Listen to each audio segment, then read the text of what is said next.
if you look at them, they look different enough where if you can just pin down who's who. Yeah, the next time you see him, you're like, okay.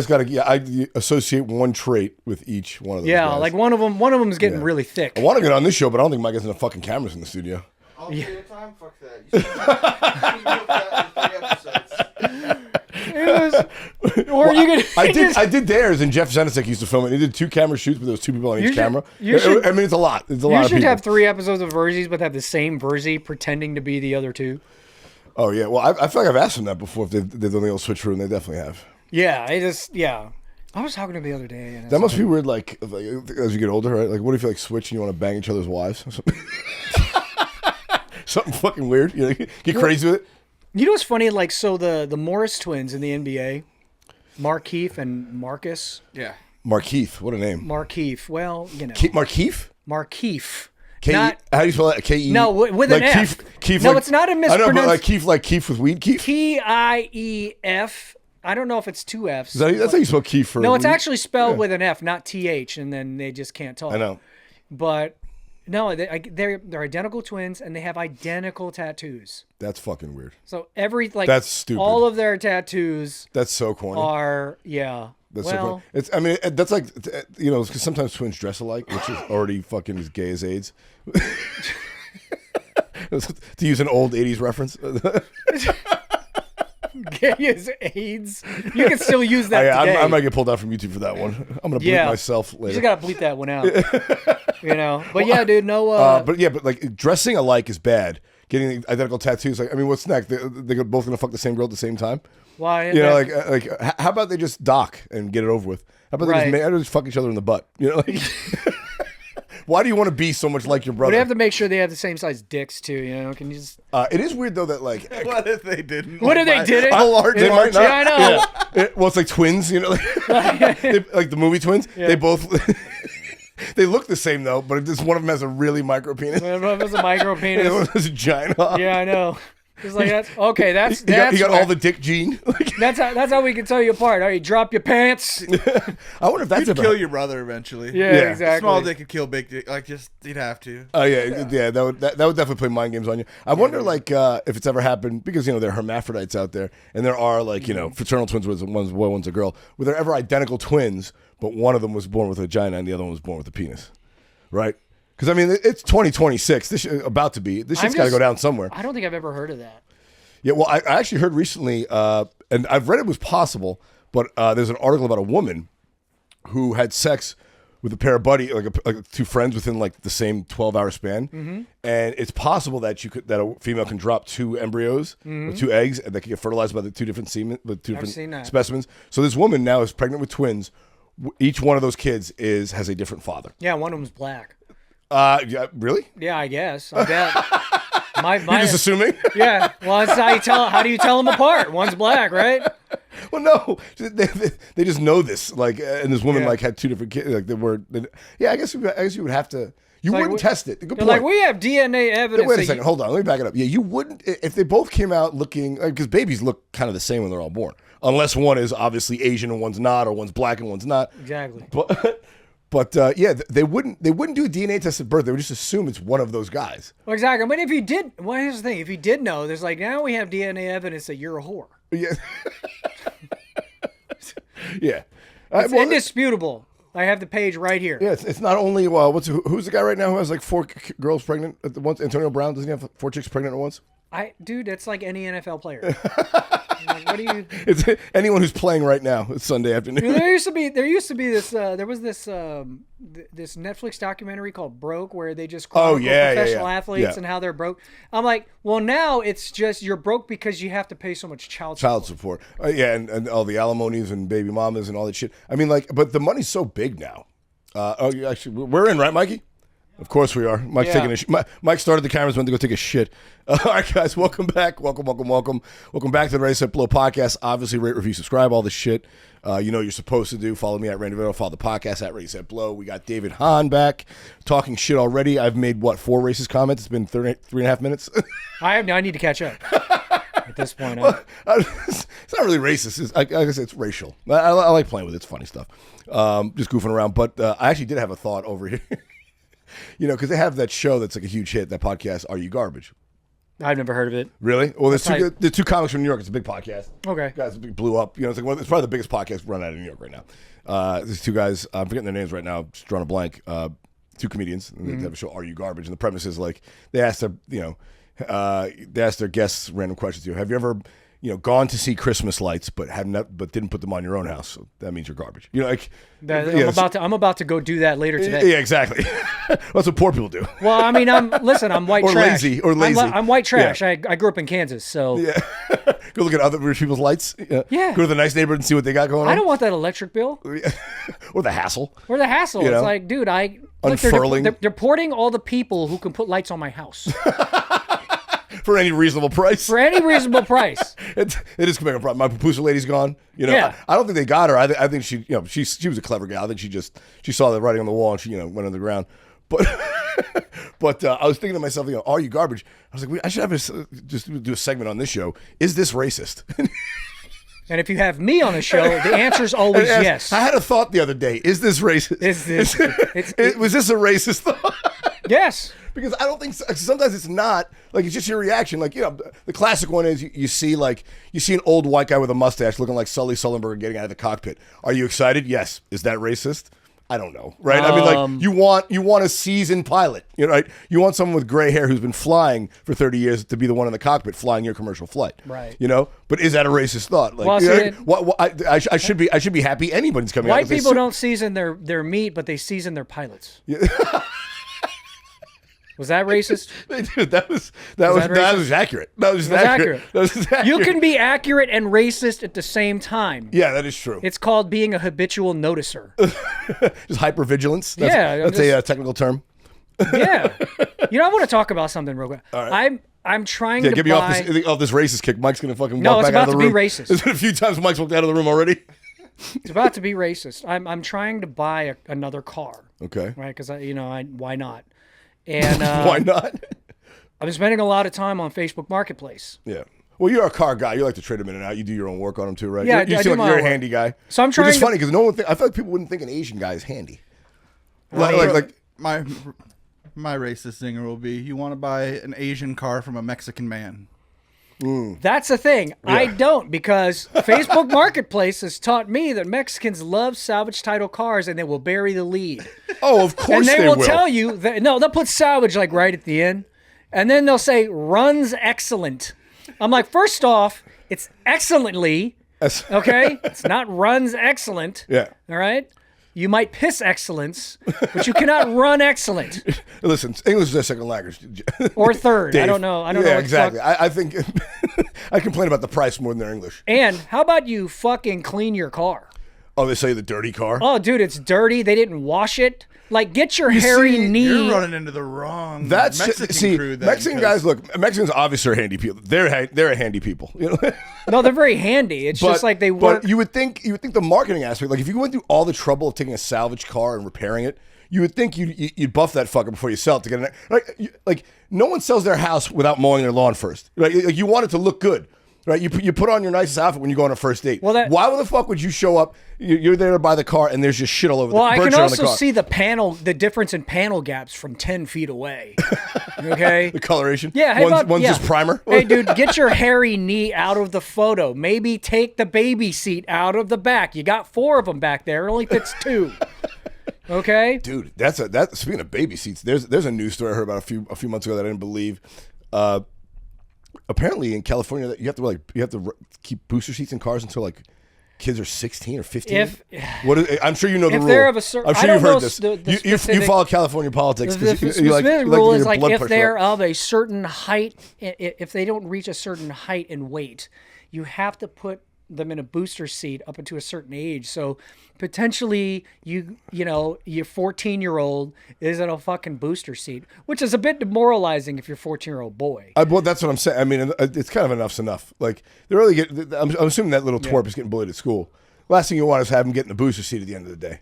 When you pick them up, it's really fucked up. Listen, if you're a teenager, that's the parents kicking the kid when they're down. If you're a teenager who still has to ride in a booster seat, don't have any black friends. Why not? Because you will get roasted endlessly. Yeah. They're going to start calling you nicknames like booster seat. Protect you. your nickname will be Booster Seat Ass Boy, whatever the fuck that they come up with, you know. But yeah, anyways, Facebook Marketplace. Another thing, Russian sellers, if your fucking name is in you Russian, can never trust a Russian. I'm not fucking with you. Can't I went to go see a car by a dude who, it was a Russian guy.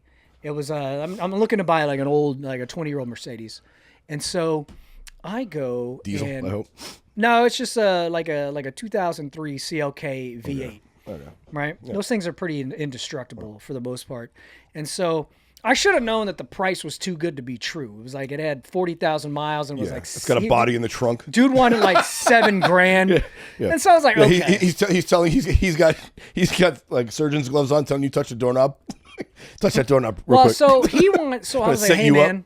So I said, hey, I'd like to come check this out. And he's like, okay, can you meet me here? And so he sets the location, and the location is near downtown. Oh, he didn't give you an address? He just like dropped a pin? Well, he gave me an address, right? But the address meet me under the bridge at midnight. Get the fuck out of here. The address was a flooring warehouse. Yeah. Well, at least for the listeners out there, at least Dave's armed at all times. So, all times. So thank God. Right now.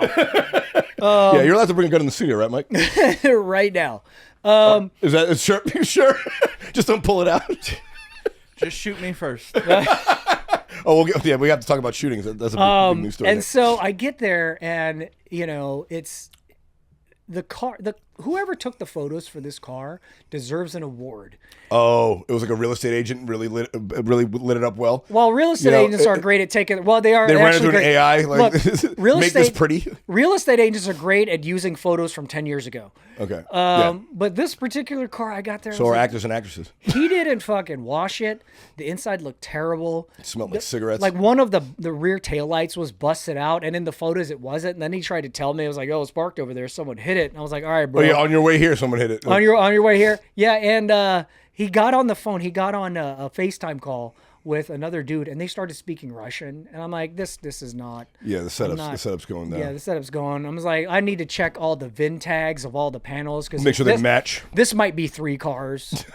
You know. Yeah, you can't trust the Russian, which I'm surprised Republicans ever did. They seem to be really against it at first.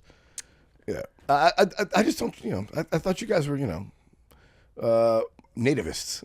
Like, don't trust any outside party. Yeah, I'm from Midwest, dude. I don't fucking. You don't even trust your own people. I don't even trust my own people. You know, I don't trust my own people. I don't trust Chinese people. At all. I've said for a long time, you know, this is going back to my days at Brown, and we'll get to that in a minute. Mm-hmm. There's always like, oh, you know, Russia's the enemy, or it's like, no, China's. For the last 30 years, China's been ascendant. You gotta keep your eye out for them. They're making a move. They're cutting in on American action. Well, you don't think they're doing anything. Russia's not nearly as important as China. You don't think they're doing anything because Chinese people are passive aggressive. So no, I mean they're making moves. That little gummy bear fucking Winnie the Pooh looking character. They're can I say that? I don't know. You can say it. Are they gonna come for me? No, I don't fucking care. You know, yeah, well, it'd actually be nice if I started to piss off Xi enough that I got banned from the internet in China. It'd be a sign of pride for me. I mean, it doesn't take much. Doesn't, yeah, exactly. Well, I mean, the NBA was sucking his dick, you know, after a few comments by Daryl Morley. I think there still are. Of course. I mean, which is crazy that the U.S. National Basketball Association would like cower to China over money. It's like, don't you make enough money here? I mean, that's what the film industry does. I mean, like 60 or 70% of you know, gross is from overseas, and a lot of that's from China. Yeah, that's true. That's true. So that's, well, then how do K-pop demon hunters get out there? Because that's decidedly South Korean. I don't know anything about that shit, man. My kid's not old enough to know that. I was gonna say, how old's your kid? She's not into that yet. She's 5. Okay, so we're still into Dora. No, she's. Did they get Dora? Did Ice get onto Dora? What is she? Have they found that bitch yet? The Explorer. Well, how is there not an episode of Dora running from the front line? If they did, she needs to do a better job. Yeah. How come you didn't sign up for Ice, man? $50,000 sign. I thought about it. I was like, I thought about it for 50 fucking grand. I was like, how long do I have to stay to make sure that 50? I think you have to stay like a couple years. But I was gonna say, was it 12 months? I was like, what is it? If it's 12 months to get the 50 grand, probably 3 of it's training. 2-3 of it's training. Then you're getting your feet wet. It's only probably like 6 months of real action, and then you could just fuck off. I mean, I thought about it, and then sometimes I wake up and I have a headache because of how I slept.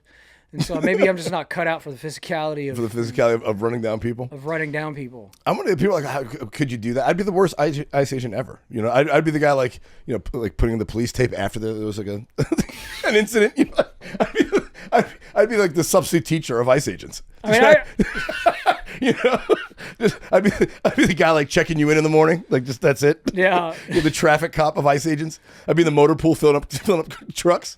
Yeah, filling up unmarked vehicles. I'd be putting like, bullets in clips for everybody. Dude, you guys be safe out there. I'd be like, hey, dude, I'm pushing 50. I'm not tackling anyone. They were taking anybody though, man. That's the thing. They were taking people our age. Well, they don't have. Yeah, they don't have. They were coming up short. I know. I remember seeing there was a video of Dean Cain who's over 60 doing some obstacle course. I was like, bro, you're gonna hurt yourself. Why? Also, like he's so not relevant.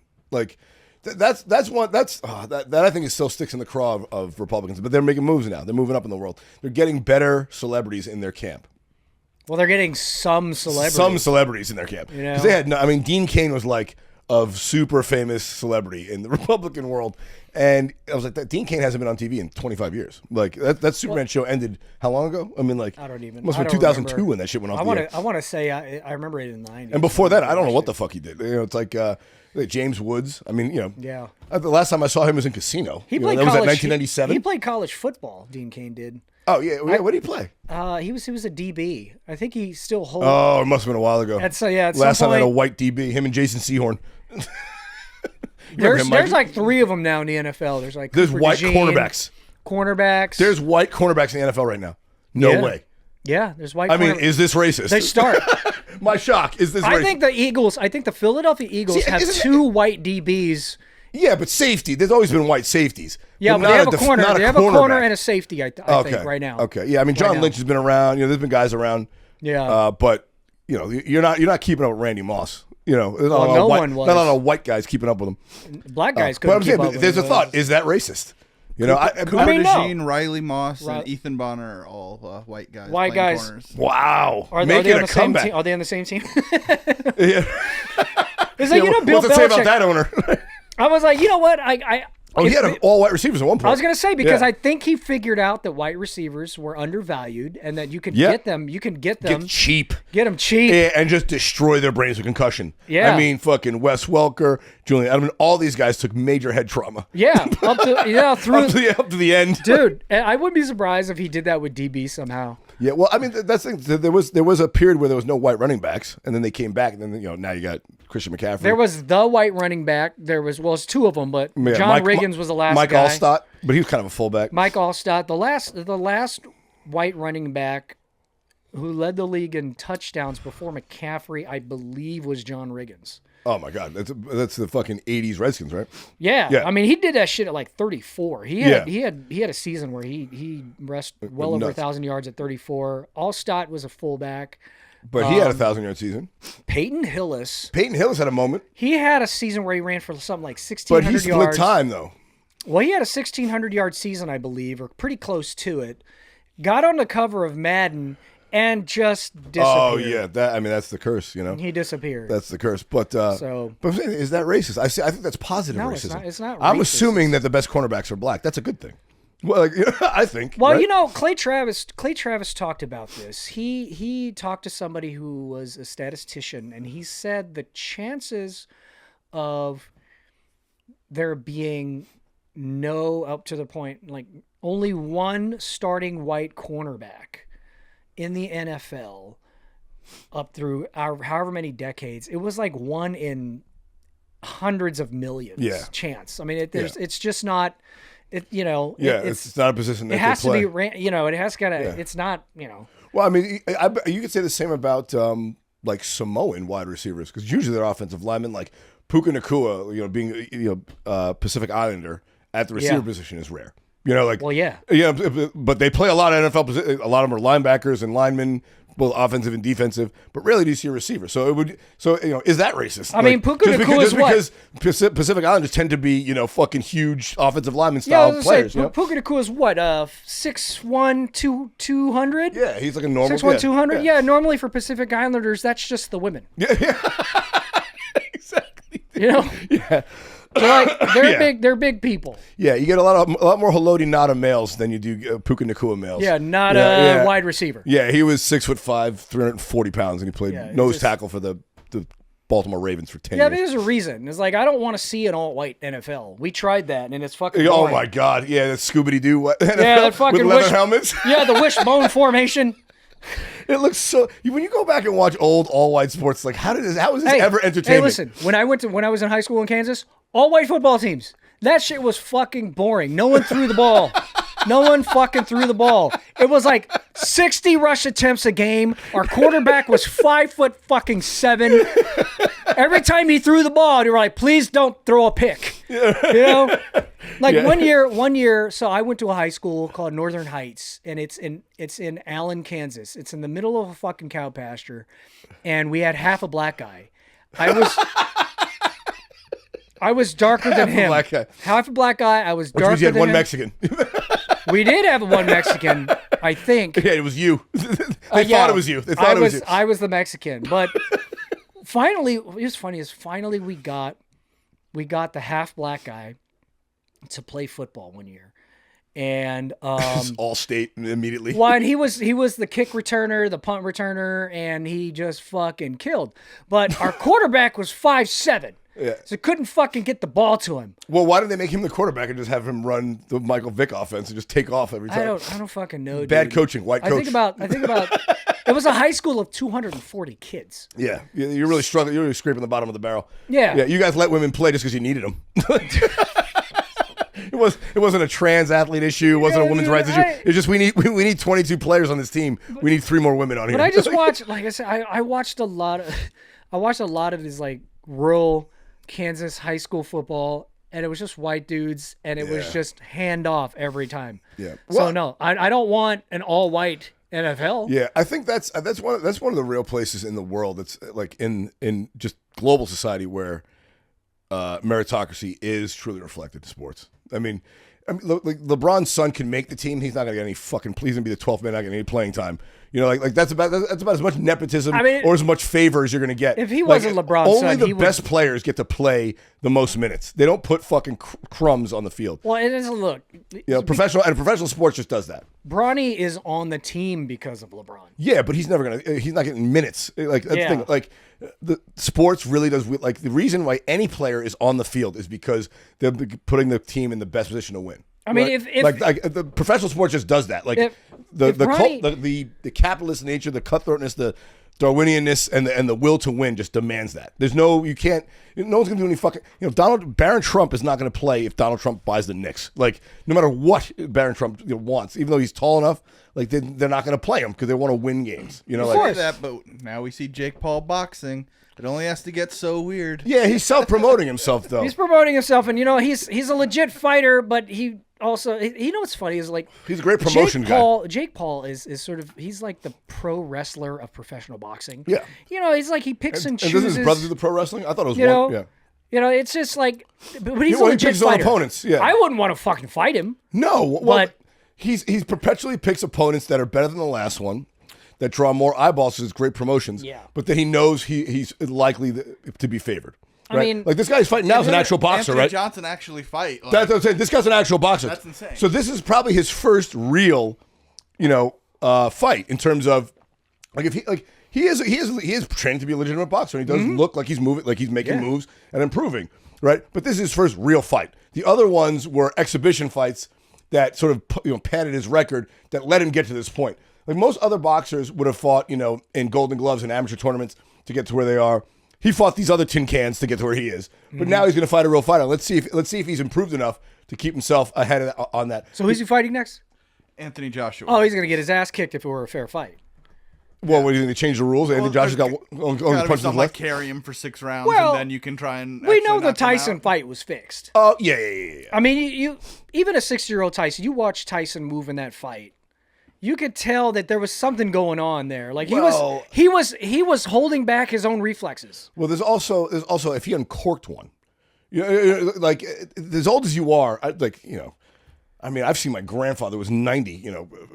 Put some muscle behind something, and you got one shot in you, no matter how old you are as a man. Yeah. Like a 6-year-old Mike Tyson could uncork one that would put down an elephant. It looked like Floyd Mayweather had to hold up Logan a couple times. Like he'd crack him with small ones. Yeah. And Logan just doesn't have the chin to be taking shots. And it's like, shit, stay on me, hang on me, hang on. What especially they flew in the plane together. Especially those shots. Again, it's they Mike Tyson did not uncork one because he didn't want to. It's the punches you can't see, and with these professional boxers been doing it since they were 5. It's like that's the whole thing is they throw punches so fast you can't see them. He doesn't even have to throw them hard. Yeah. And so, Logan probably, he just started fighting 10 years ago, and it's like, dude, Floyd Mayweather is going to throw some shit you can't see. Oh yeah. And Floyd Mayweather was able to avoid every hit. Every other boxer performed that was a professional in terms of the big hits. Yeah. I'm sure if he didn't want to get hit by Logan, he wouldn't have gotten touched. He wouldn't have gotten any leather on him the whole fucking fight. Yeah, none. He could have just been there with his fucking gloves behind his back. I watched him dodge 12 punches in 9 seconds once. And you're telling me Logan's going to connect with anything if Floyd doesn't want to? No. He's not. No. He's but that's the thing. Same thing with Mike Tyson. If Mike wanted to uncork one on Jake and flatline him, he could have done it easily. He could have done it. He needed one opening and could have just fucking hit him square, and he would have been on his ass. I've watched Mike Tyson. You don't lose your strength overnight. The overhand right? No way. I mean, I've watched Mike Tyson since the Buster Doug. Well, since the Michael Spinks fight. Yeah. And you could, if you watch Tyson long enough, you could see that he was constraining his own reflexes. Yeah. Like the reflexes are always there, and so you could just tell something was going on with him. It was like he was fighting himself in the ring because he was just like he knew he needed to throw something. He's twitching, but he just wasn't. And coming up short, alligator arm and punches. It was the weirdest thing to watch, man. Yeah. Well, it's always sad when when you're like that whole thing. Everyone was hoping this could be interesting, but then you're hoping the fix isn't in, but the fix is obviously in. The fix is on. Yeah, and it's like this is just a money grab, a promotional fight, and it went the whole distance and no one got knocked. I'm like, this is fucking boring shit, dude. Boring. It's actually the antithesis of what a Tyson fight used to be. You used to watch it because it would be over in 12 seconds. Like people would spend $90, and this is like in the mid 90s or the early 90s for pay per view when that was like $300. To watch a Tyson fight that would last 15 seconds. Well, and that's the thing. The count would be longer than the blows, than the exchange of blows. At that point, after he got out of prison, if the fight didn't end in the first 4 rounds, he likely wasn't going to win the fight. Yeah, yeah. So, and that's what you tuned in for. Yeah, but I'm saying, but before that, you tuned in because it was over in less than 30 seconds. Like people were like, "Oh, we got gypped because it was fucking over too fast." But you paid for it because he was going to fucking flatline a guy. Mm-hmm. I mean, the way he put Frank Bruno down, I mean, that guy was a mountain of a man, and that guy just crumbled. I think the Tyson time was different too because there weren't as many fight leagues, and now I feel like we're desensitized and just used to seeing people get flatlined all the time. UFC and everything. Well, with social media for sure, because like those clips make it out. Bum fights. I watch. I watched a lot of bum fights as a kid. I do still now. I still watch a lot of fights on the internet. I don't know if you guys dabble in the YouTube fight world. I like people watching beat up in the street. Fucking parking lot fights and shit. Oh yeah, people getting angry. Yeah, sure. dude. Sometimes I get into the gruesome stuff. I did some horrible accidents. Like what are we talking here?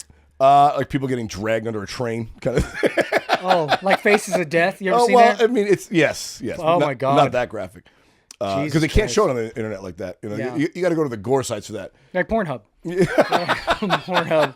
To go. Yes, that's my. To watch a woman. Gore porn. Yeah. He keeps stabbing her. I know. Someone help her. But speaking of horrible things on Mike got that one. That was dark. But speaking of horrible news, we buried the lead, dude. 2 big shootings. One at my alma mater this weekend. I saw that and I thought of you. I was like, I like how I'm here now. I thought about mass shooting. Like a mass shooting made me think of Randy. At Brown University, not to make light of it, but 2 kids are dead, all students, and I think 9 are injured. So they caught a guy. They're still not giving out a ton of information, which is always sad and all this. But it was finals week, so they canceled finals. So there's a silver lining. But I mean, people are like, "Oh, how do you feel about it?" I'm like, "Well, I'm not there. I haven't been there in 25 years. Yeah, exactly. Or 20 years. And it's horrible.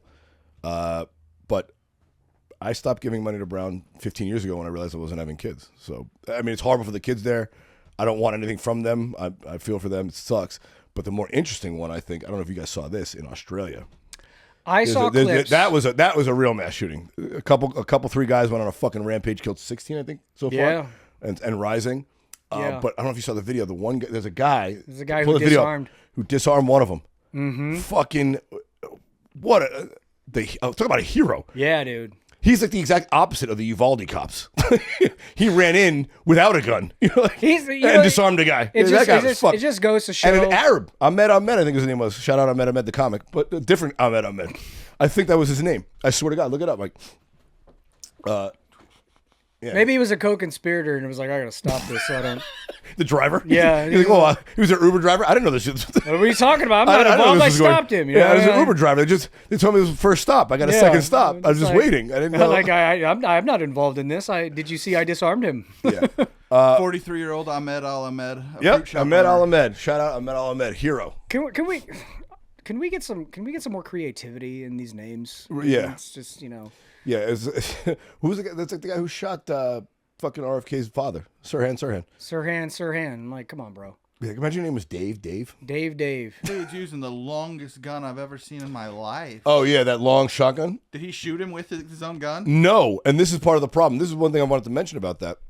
That I thought this guy. You better put that gun down before you get shot. Then on that's accident. What I'm saying. That guy's a hero. So, and you can cut in the thing here, Mike, if you want this clip. But so I'll describe it for listeners. So the guy, the suspect who is one of the two people who was involved in this mass shooting where they killed 16 people on Bondi Beach in Australia is firing upon the crowd. And just a guy out of nowhere runs up and grabs him and wrestles with him and pulls his long gun away. It looks like a shotgun or a rifle of some sort. And this is all being filmed. And he points it at the suspect who was just shooting at the crowd. But he doesn't pull the trigger and kill him. Pussy. Right? So he's a hero for saving. He stopped people from whatever shooting he was doing.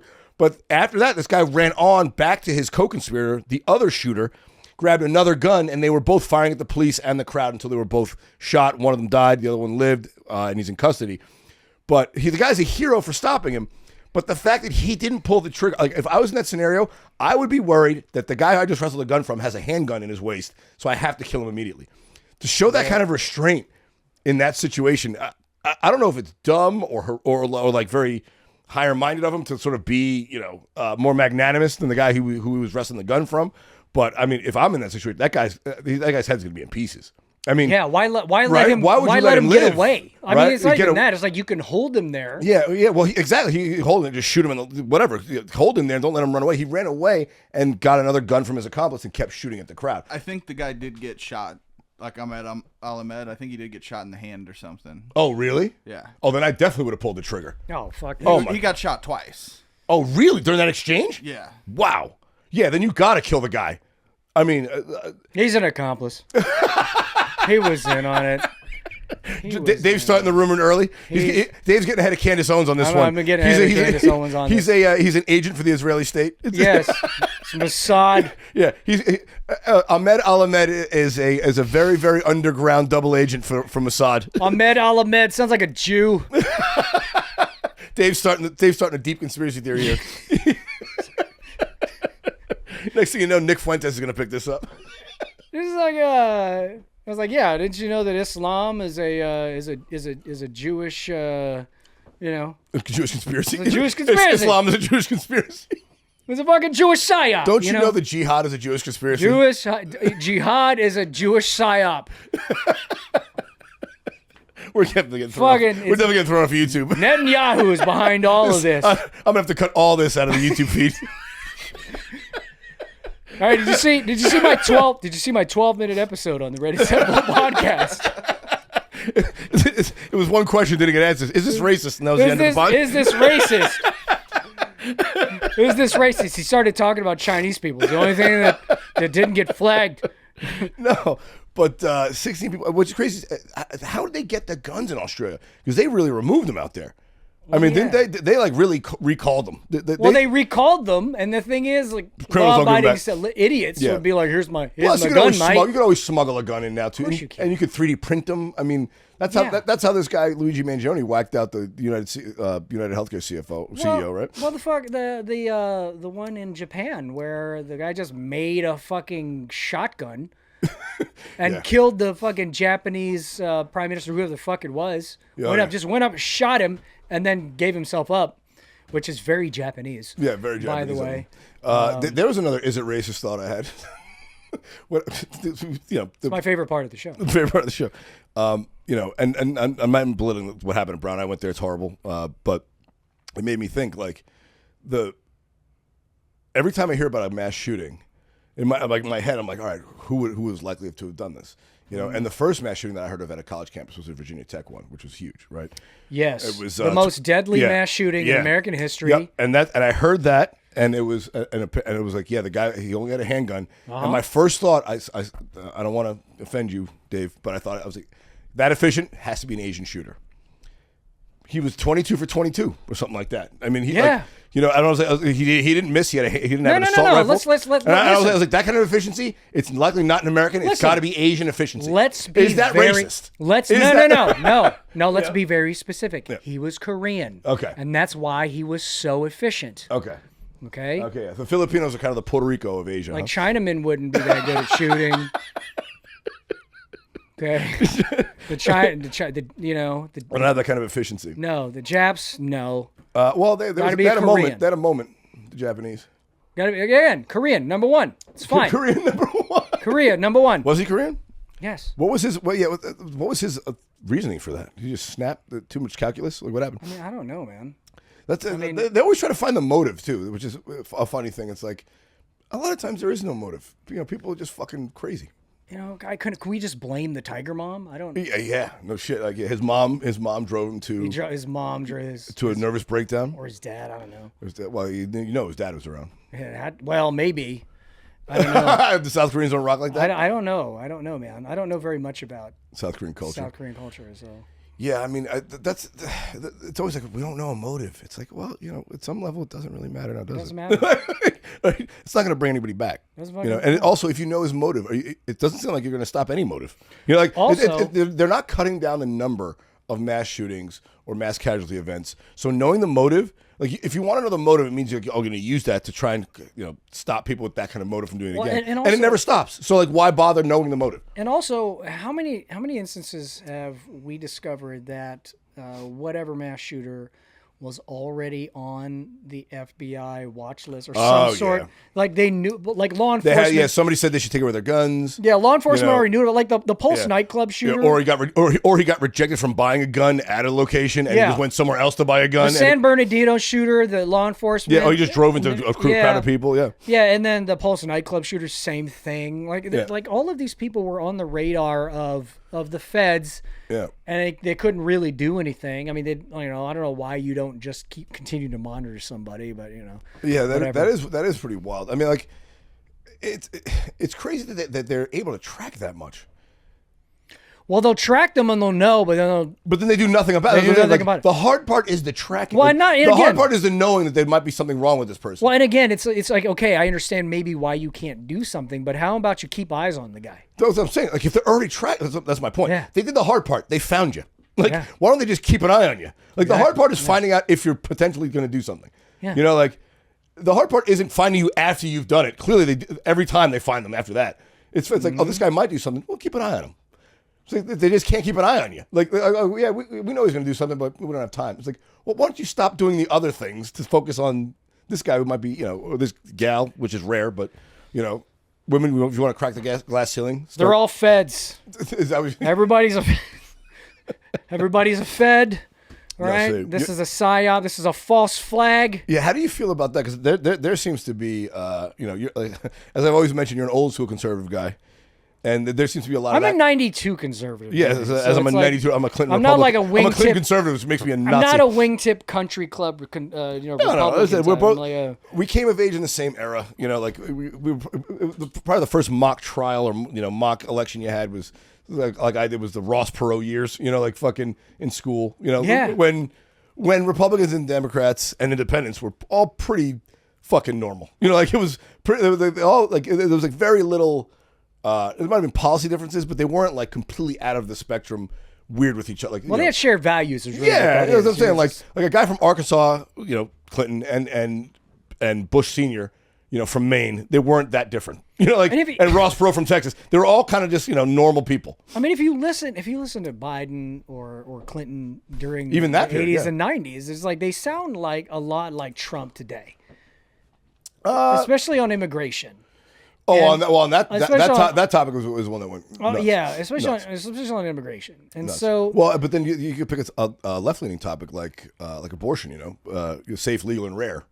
You know, that was a thing that the Clintons were about. You know, like Yeah. you know, like which sounds very Republican, very much more conservative, as opposed to now, where you know. Up to the moment of 2 days after birth. Yeah. Well, I'm listen. You're just you know me, Dave. I'm not pro-choice. I'm pro-death. like this. You know, 2 years after. You know, I believe in post-birth abortion. Yeah. Post-birth abortion. Up until long-term memories form, which is about 2 years old. So that's where I call it. I'm for up to 920 months. 920. I'm up until I walk her down the aisle and she's someone else's responsibility. Yes. If I can determine that you ain't gonna be shit. Up to 920 months. 920 months. We can just adopt the Canadian healthcare. Just really. We can adopt reasonable. like made from Canada. And look, 850, 1,020. I'm willing to bend here on the months. You know, you're not stuck on 920, but somewhere in the 8 to 1,000 range. Yeah. You know? Like, oh, okay. You're a reasonable guy. You're a reasonable guy. Like, okay. To the chamber you go. 920 months. 920 months. Whatever that works out to be. I think it's thing, 17 years and change. So. It used to be like boring, you know, and there was, like you said, there was a shared value system. Now that values are, you know, it's what your truth tells you. like being, what's a good person? Yeah, well, I'm living my truth. Yeah. That's the answer, which is like not hurting people. You know, like minding your own fucking business. These are values that should be shared. You know, like believing that people should get paid fair for labor. You know, like or that you should that you should not have to pay for something that is somebody else's fucking problem. You know, like foreign wars. You know, or any number of things. I mean, our system is that entirely, right? We're paying for someone else's problem, be it through our tax. I mean, through our taxes. Well, something you and I really agreed on recently is there's a transfer of wealth happening, and it's from the young to the old, which it seems problematic, right? I mean, well, Obamacare did that too. Like, Obama, yes, the ACA did that. Both parties have been involved in this fucking transfer. You know, the ACA because that's ACA who votes, and you know this as well as I Yeah. do. You know, old people vote, right? So they don't give a flying fuck. Like we talked about Social Security the other day. We were texting. It's like, wait a minute, I got to pay into something that's not going to be there? That is the definition of a Ponzi scheme. Yeah. Like, what the fuck is going on here? You know, like, you and I are not going to get, let alone our kids are not, I'm not going to have any, but your kids, they're not going to have Social Security available to them because it's going to collapse. So why am I paying into this? Like, it's a total scam. You know? And it used to not be when people, like I said, people lived to be 68 and they retired at 64. And his original intent was to have a trust fund. And then they voted to put it into the general fund. Yeah, it was funded. It was fully funded. It was complete. Yeah. It wasn't an entitlement. I mean, it's fully funded now, technically, but no, but they dip into it. They take. I mean, they take loans against it. There's not really not. funded. Again, it's not like all the money we pay in Social Security tax is completely hived off from the tax pool. They spend that monmoney. It's just one big, like you said, one big general fund. It's one big general fund, and then they vote. They voted to tax it. It's like, dude, I don't. I just it's something that I pay. I don't even think about whether or not I'm going to get it. Yeah. But that's part of the problem. You know what I'm saying? Like, the fact that it's just like, all right, well, this is the grift that we're all gonna sort of take exception with. I mean, people gonna be getting shot when I'm not getting my social care. Well, that's what I'm saying, man. Like, so what are they? So what is it? What is the FICA tax? It's fucking what, 15%? It is. It is. I want to say 6.5%. So I pay 13% self-employment. Yeah.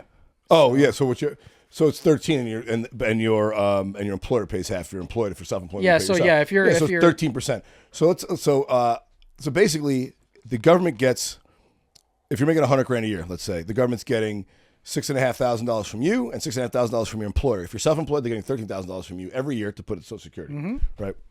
It comes off the top. And it's capped at like 100 and something. Which is also a regressive tax in a weird way. It's like, what? Why is it capped at that? Well, because the way I see it is this. So if it's $1 million. No, it's capped at that, but there's no means testing to get it. So if there's a cap on how much you earn to get to no, I'm not against. I'm not against means testing. Yeah. However, if you look at how the system was it was an age-related thing, really. It's like you put money in and you get your money back is really what they're saying. Yeah, so it's an annuity basically. So what they're saying is like, well, if you means test it, they're like, well, I was under the impression that I'm going to get back what I put in, and so what we need to do is but we need to be on. But they cap the upper limit on your income. Oh no, of course. You know, so it doesn't seem balanced. And so what people are saying is like, well, we need to remove the cap. It's like, okay, well, 13% of $1 million is 130,000, right? Is that true? But it's like they're not getting that back on the other end. There's no mean testing on the back end. Yeah. So the whole way was so like they're not going to get the seesaw wasn't the scales weren't balanced when they wrote this. So if you're going to means test it, then you have to keep a cap in. Yeah. Right. Yeah. So.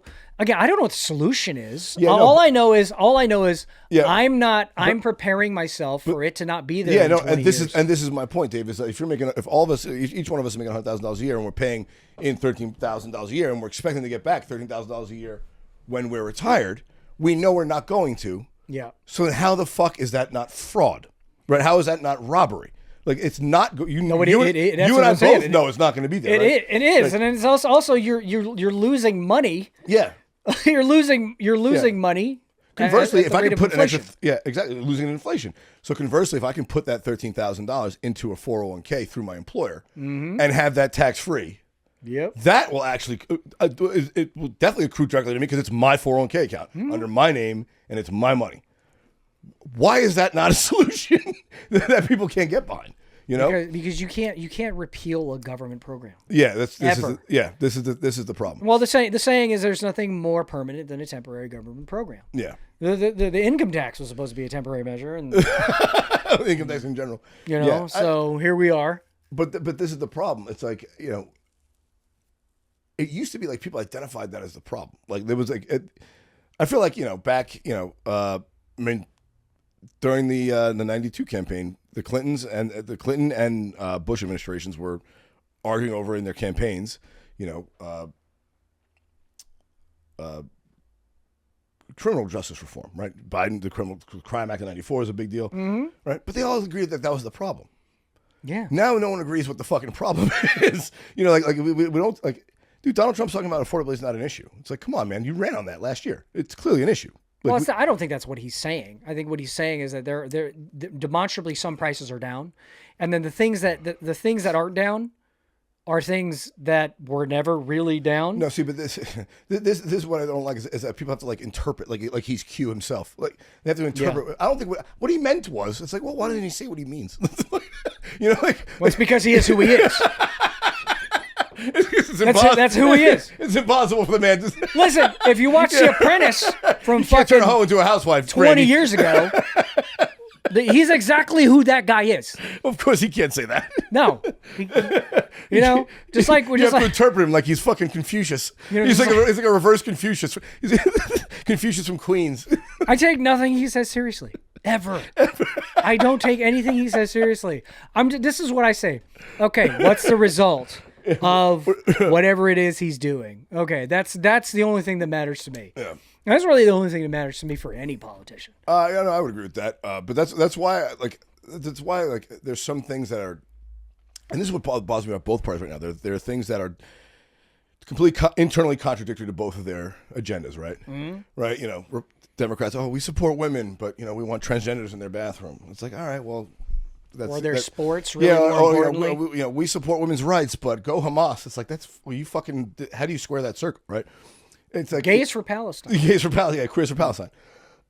Or with conservatives, it's like we're really fighting for the working man, but then you slap tariffs on shit, like. Or or a thousand other. There's a thousand other examples, right? I mean, like it's one of these things. Like there's an internal. It seems like both parties are having an internal fight with their primary candidates, like with their extreme fringes, and they're trying to figure out how to bring it back. And it just doesn't seem like the center's winning at all. Tariffs are the one thing that piss me off the most. I mean, it's so antithetical. Part of it is just talking to people about them. I feel like I'm talking to economically illiterate Occupy Wall Streeters from 15 years ago. This is the Tea Party and the one like they don't tax the 1%ers. Like, dude, a tariff is a duty paid by the importer. Yeah, it's a tax on small business is what it is. And eventually those costs get passed down. Yeah. Because here's the thing. People don't companies don't pay taxes. No. People do. Yes. Right? So whoever the fuck is sending whatever the fuck over, we're not collecting duties from these countries. No, from the importer. The importers. So you're collecting a tax from an American company to import that good. And then that cost just gets passed on. I order car parts from overseas. I have to pay a duty to release those things to me. Yeah. And so when you're telling me that I'm going to get a fucking rebate check from the my government, own goddamn money. Thanks for giving me my money back, dickhead. Exactly. It's my money. Exactly. But that's the thing. Like that's what's so weird to me now is like I said, the internal strife that both parties don't seem to have any value that they stand on really anymore. And you know, it seems very flexible. Do you notice that the Democrats are strangely silent on the tariffs? Oh, well, yeah. I mean, listen, when they take over, they're not going to get rid of them. No, they're not. You can't get rid of a tax. Well, once the government relies on revenue, they can't get rid of it. Well, Biden didn't get rid of Trump's tariffs. No. He didn't. Yeah, he kept all the China tariffs. And I keep telling people, I said, look, you know, Trump is a better Democrat than the Democrats are. He really is. Yeah, like he's doing some things he slammed the door on fucking on like abortion being completely federally fucking done. Yeah, I mean, he's like, no. Like, that's a states thing. Which no Republican would have really said. Here's the thing. It's a states issue here's the thing. He stopped there. He was like more Republican and more Democrat than both parties. If it's a states issue, then the feds can't ban it. Yeah. You know what I'm saying? Like, which is ironically Republican, but helped the Democrats from banning abortion federally. Yeah. That's like he's like Trump is a better Democrat than the Democrats. He's doing things that listen. I've been following politics for probably over 15 years now, and I've been paying attention, and I've heard Democrats talk about a lot of things that Trump is putting into play now, and they're just strangely silent on it. Yeah. You know? Yeah. Well, I mean, they still won't give him credit for Israel, which, but all of a sudden they hate Israel now. I think they hated Israel for a long time. Well, they had their they had their little fucking, what do they call it, Baghdad Bob moment. But no, but I mean, now the Republicans are losing ground on that because Nick Fuentes is out there trashing Jews and whatnot, or Candace Owens. It's weird. It's a weird dude. They're in a weird spot. They're like the anti-me, in that growing up as a mixed race kid, I was like, oh yeah, I'm definitely Latin when I'm trying to get into Randy, school. You're black. I'm definitely black when I'm trying to get into Brown University, and I'm definitely not when I'm trying to get a job on Wall Street. But somehow Jews aren't liked by like blue blood white people and by bleeding heart liberals. They have the worst of both worlds. They can't play either side of the fence. They're not white enough to be white, and they're too Jewish, they're too wealthy to be a minority. It's just they seem to can't win. If anything, like Jews are the best messenger because they have convinced people that they're not white, even though they're pretty fucking white. Ooh, they especially the Ashkenazis. That is fair. That is fair. They do put themselves in the middle of the victim Olympics, which a lot of it's deserved, right? I mean, as over time, obviously they've been, Yeah, no one likes you. Yeah, you're a victim. I mean, it's just like yeah, but it's like I mean, I remember during the George Floyd thing, the Jews were like, don't forget about anti-Semitism. It's like, well, they're in the middle of this. Let the blacks have a minute. It's like a white woman who shoehorns herself in, and women too. It's like, all right, yeah, we know you have problems, but we're dealing with racism right now. Like, yeah, lady, you are the problem. We'll get back to feminism in 15 minutes. Excuse us. Yeah, I find that interesting. Whereas like Jews will, they've convinced people that they're not white, which I mean I don't really care. I don't. No, like I said, I don't fucking care. No. Where do you stand on Jews, Mike? They write my checks. I gotta shut up. He gets those $7,000 checks too. I don't. That's a thing online where they're like, if you say anything that is like even neutral or slightly in support of Israel, people will comment on your thread. Hey, are you getting these $7,000 checks? No, actually, I've been thinking about that because I heard what's his name. Who's the is it Dave Rubin? Mm-hmm. He was an accidental puppet of the Russian government. They were funneling money to him as advertisers. Oh yeah, I've heard that too. And I've heard there've been that the whatever that Jewish donation thing is, that Jewish super PAC who gives money to politicians will give money to podcasters to help I've heard about that. I am for sale. All right, Russia, Israel, please. I will whatever talking point you want me to have. Please reach out at Ready Set Blow Podcast. I will absolutely take your money and spit back. Dude. Any propaganda. I want this will be a propaganda machine for the right amount. So please reach out. For $7,000, I can be bought, and I will absolutely fake like I didn't take the money. For $7,000 a post, I will convert to Judaism. Oh my God, I'd cut my foreskin off again. Yeah. Shabbat Jerome.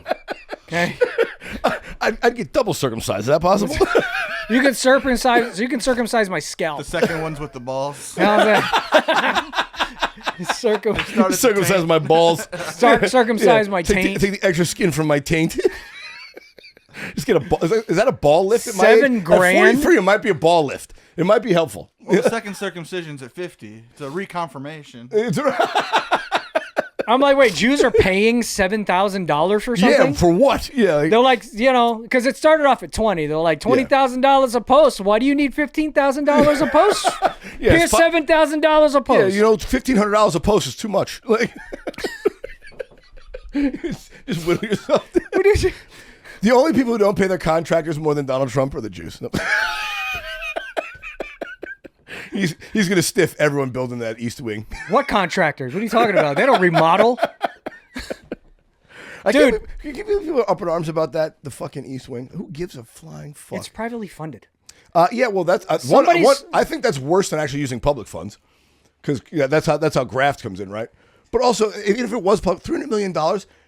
I've sent you a video a couple weeks ago of what our ammunition costs to fire. Yeah, and it goes up from like a small caliber, like a M60 machine gun, all the way up to our fucking Scud missiles. And even if you're firing a machine gun for the military, it's like $30,000 an hour. Like the amount of ammunition costs is ridiculous. So $300 million is a wet fart in our entire annual GDP. What is it? $27 trillion economy, some shit like that. 300,000, dude. Yeah, $300 million is nothing. Is nothing. And it's a vanity project. But listen, the White House. Let's be honest, the White House needs more room. It's a fucking small building. They've added a lot of pieces onto it since the original White House is just the little thing in the middle. They've added on wings to this fucking thing before. So adding another section to the building is. I mean, listen, if we get a Mexican president, they're going to add lots of unpermitted rooms. Yeah. Is that racist? No permit extensions. You're gonna build a deck against code. Is that racist? I'm like, this ceiling. You know what I wondered is, I was like, so who is building that? Right? If they threw out all that's part of the problem. It would have been 150, but they fucking threw out all the Mexicans who would have built the East Wing. They threw out all the Mexicans who built that ballroom. Trump is paying twice as much because he got rid of. Do you want a living wage or not?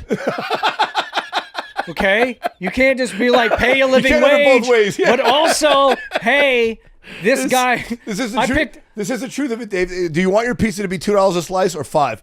Right? Because if a Mexican's making it, it's $2. Yeah. If an American, it's going to be $6. Like it's just what. Dude, this is the economy we live in today.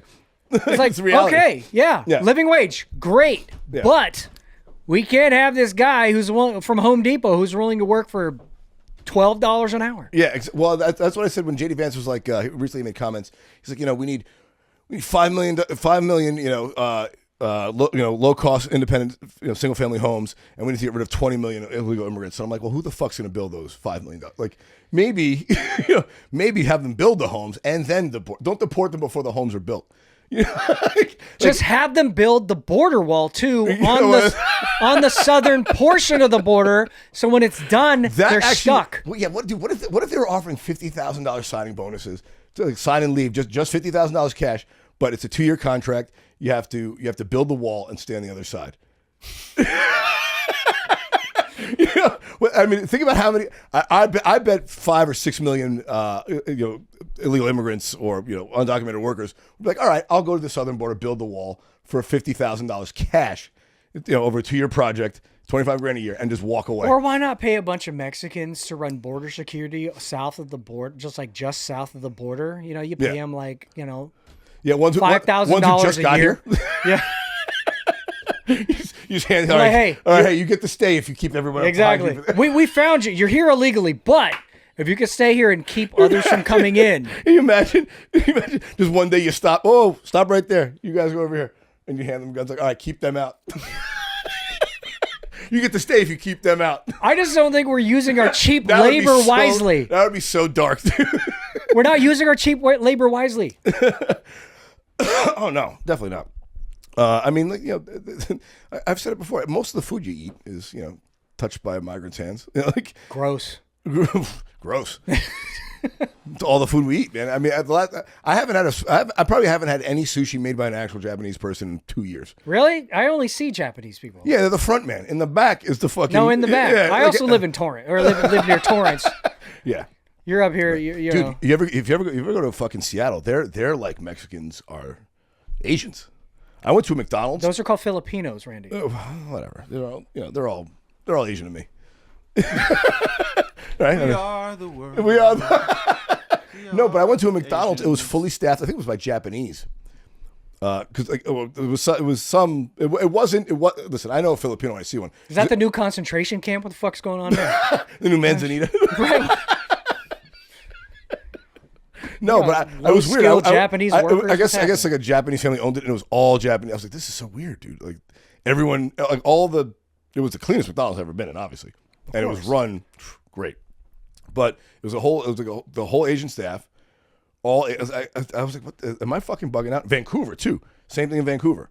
A lot of Asians in Vancouver. Which is probably why the city's so clean. Well, it's all Chinese because they're all trying to get their money out of China. Oh, that's what's going on. You can't trust these, No, I don't trust the Chinese, dude. Yeah, I think they're the real concern globally. Venezuela. What a wet fart. What do you think about that, man? Before we get into the actual I news feel of like the in week. 2025 we need to have higher resolution video of these strikes. I'm like, why the fuck does that Why shit does my look Ring like... doorbell look better than this? Yeah, why does that shit look like it was recorded on a flip phone? Yeah. Can I get 4K HDR? Yeah. Like, what do you think the end goal is there, though? I don't care. He's trying to read the mind of politicians. Like, Dude, what am I going to do to stop it? I don't care. If I got outraged at everything my fucking government did. Yeah, see, this is where I'm at with it, and it's part of the problem is that it's just like so apathetic. It's like, of course they're doing this. Like, what? It doesn't make sense the less sense it makes, the more sense it seems to make. Yeah. Now. It's like why would he be invading Venezuela? It's like, why wouldn't he? Because why not? Of course he didn't see that coming. That's what he would do. Yeah. Because Marco Rubio has a beef with Maduro going back to 1998. I don't give a fuck about Venezuela, dude. Just like if we're blowing up their drug boats, I don't give a shit. I know. Well, what I don't like is that it doesn't seem to be working. I mean, we just started. Yeah, no, but it seems to be like a good distraction. What I mean, you know what I'm saying? When you say it doesn't seem to be working, by what metric are you saying that? Like, by the amount of seizures and the flow of drugs and the price of drugs on the street, it's not going down. I mean, the only reason fentanyl. Well, blowing up these boats would make drugs go up. Yeah, but it hasn't. I'm going to tell you that from personal experience. Randy is immune. Randy is immune to fentanyl. I haven't seen a spike in my street drug prices at all. I'm kidding. Well, it's going to take time, Randy. It's going to take time. It's like tariffs. You got to give it time to kick in. Okay. Yeah, mid next year. We'll see what happens before the midterms. Then maybe I'll change my vote. Now, what happens next week if your dealer doubles his price and he's like, "Hey, man, the boat." Oh my God, I'm going to be the first one out there. Donald Trump, stop it. Right. Well, they have to increase prices incrementally. Well, the thing is, it's not really achieving much. He's barking up the wrong tree. I mean, we know the fentanyl's coming from the precursors are coming from China to Mexico into the United States. Yeah, that's a fact, Jack. But Donald Trump pardoned the former president of Honduras who trafficked 400 tons of cocaine into the country. Mm-hmm. Who knows why? Probably he donated to the Bitcoin meme coin, whatever thing he has going on. But also, the fentanyl crisis actually is the amount of the amount of fentanyl in drugs that are coming to the country has gone down. The amount of deaths has gone down, precisely because of the amount of deaths that it was causing in years prior. The cartels were like, "This is obviously a bad idea." Killing your customer, bitch, yeah, killing your customer. The United States is pissed off. We got to lower it, right? That's why El Chapo's one of his sons is going to get a reduced sentence because he brought El Mayo, who was one of the big fentanyl guys, over here and sold him back. Basically outed him to the United States to get a reduced sentence. So deals were made like, it's not good for the cartel business to kill their customers, like you said. So that's why fentanyl rates in drugs have gone down, and deaths have slowly gone down. But you're not going to stop anything because this is America, baby. If we want drugs, we're going to get them. I mean, people are going to find their way to bring them here. If history shows us anything, is that drugs are coming in. I think the pandemic had a lot to do with that. The pandemic has crushed us. It completely perverted the entire mind of the American people. Yeah, it's too much idle time. Oh yeah, just like people, you have time to do drugs, you're going to do them. Yes. If you leave, it's sort of the same thing with. They're not addressing the root cause of anything. If you give someone a job, there wouldn't be any protests. If people felt like they had a stake in their future, they wouldn't vote against their economic interests now. Right? Yeah. Like there's certain common sense things, but that's not what this is about. It's about keeping their own fucking place in Congress, or in the Senate or in the presidency. But I wonder at what point the spell is going to break. Because at some point people are just going to get fed up with not knowing. And you're ready for the revolution. So the question is, Dave, how do I get a concealed carry license? This is a long-winded way of saying, how do I get a gun? So you have to apply. Okay. Here's the thing. The DOJ has filed a lawsuit against LA County Sheriff for... so it'd be better for me. They've been slow walking their permit process for some reason. They said of the thousands of applications that have been submitted, I think they approved a dozen or something. The number was well under 100. Yeah. I do know that. So I'll tell you my story is I submitted my application for concealed carry around April of 2022. Okay, and you as an independent contractor, your reason for that was... Well, you don't have to have a reason because the Bruin decision at the Supreme Court... Oh, because I was going to ask. I tried to get a gun license. So you used to have to show good cause. Yeah, so there was this moral character clause inherent to California, New York, and stuff like that. Yeah. And so what the Bruin decision did was it struck that down. It was unconstitutional for someone to have to show... to have to show that they had demonstrated need to carry a gun. Need to carry. Yeah. Basically, if you just pass a background check, you're as long as you're not a threat, you can carry. Yeah, it wasn't like you had to prove a reason to have the gun. Yeah, okay. And so I submitted my application pretty soon after that decision was handed down. So I submitted my application directly to LA Sheriff. Now this was a few months before they changed the policy to now you have to submit your application through your municipality. So I live in Redondo Beach.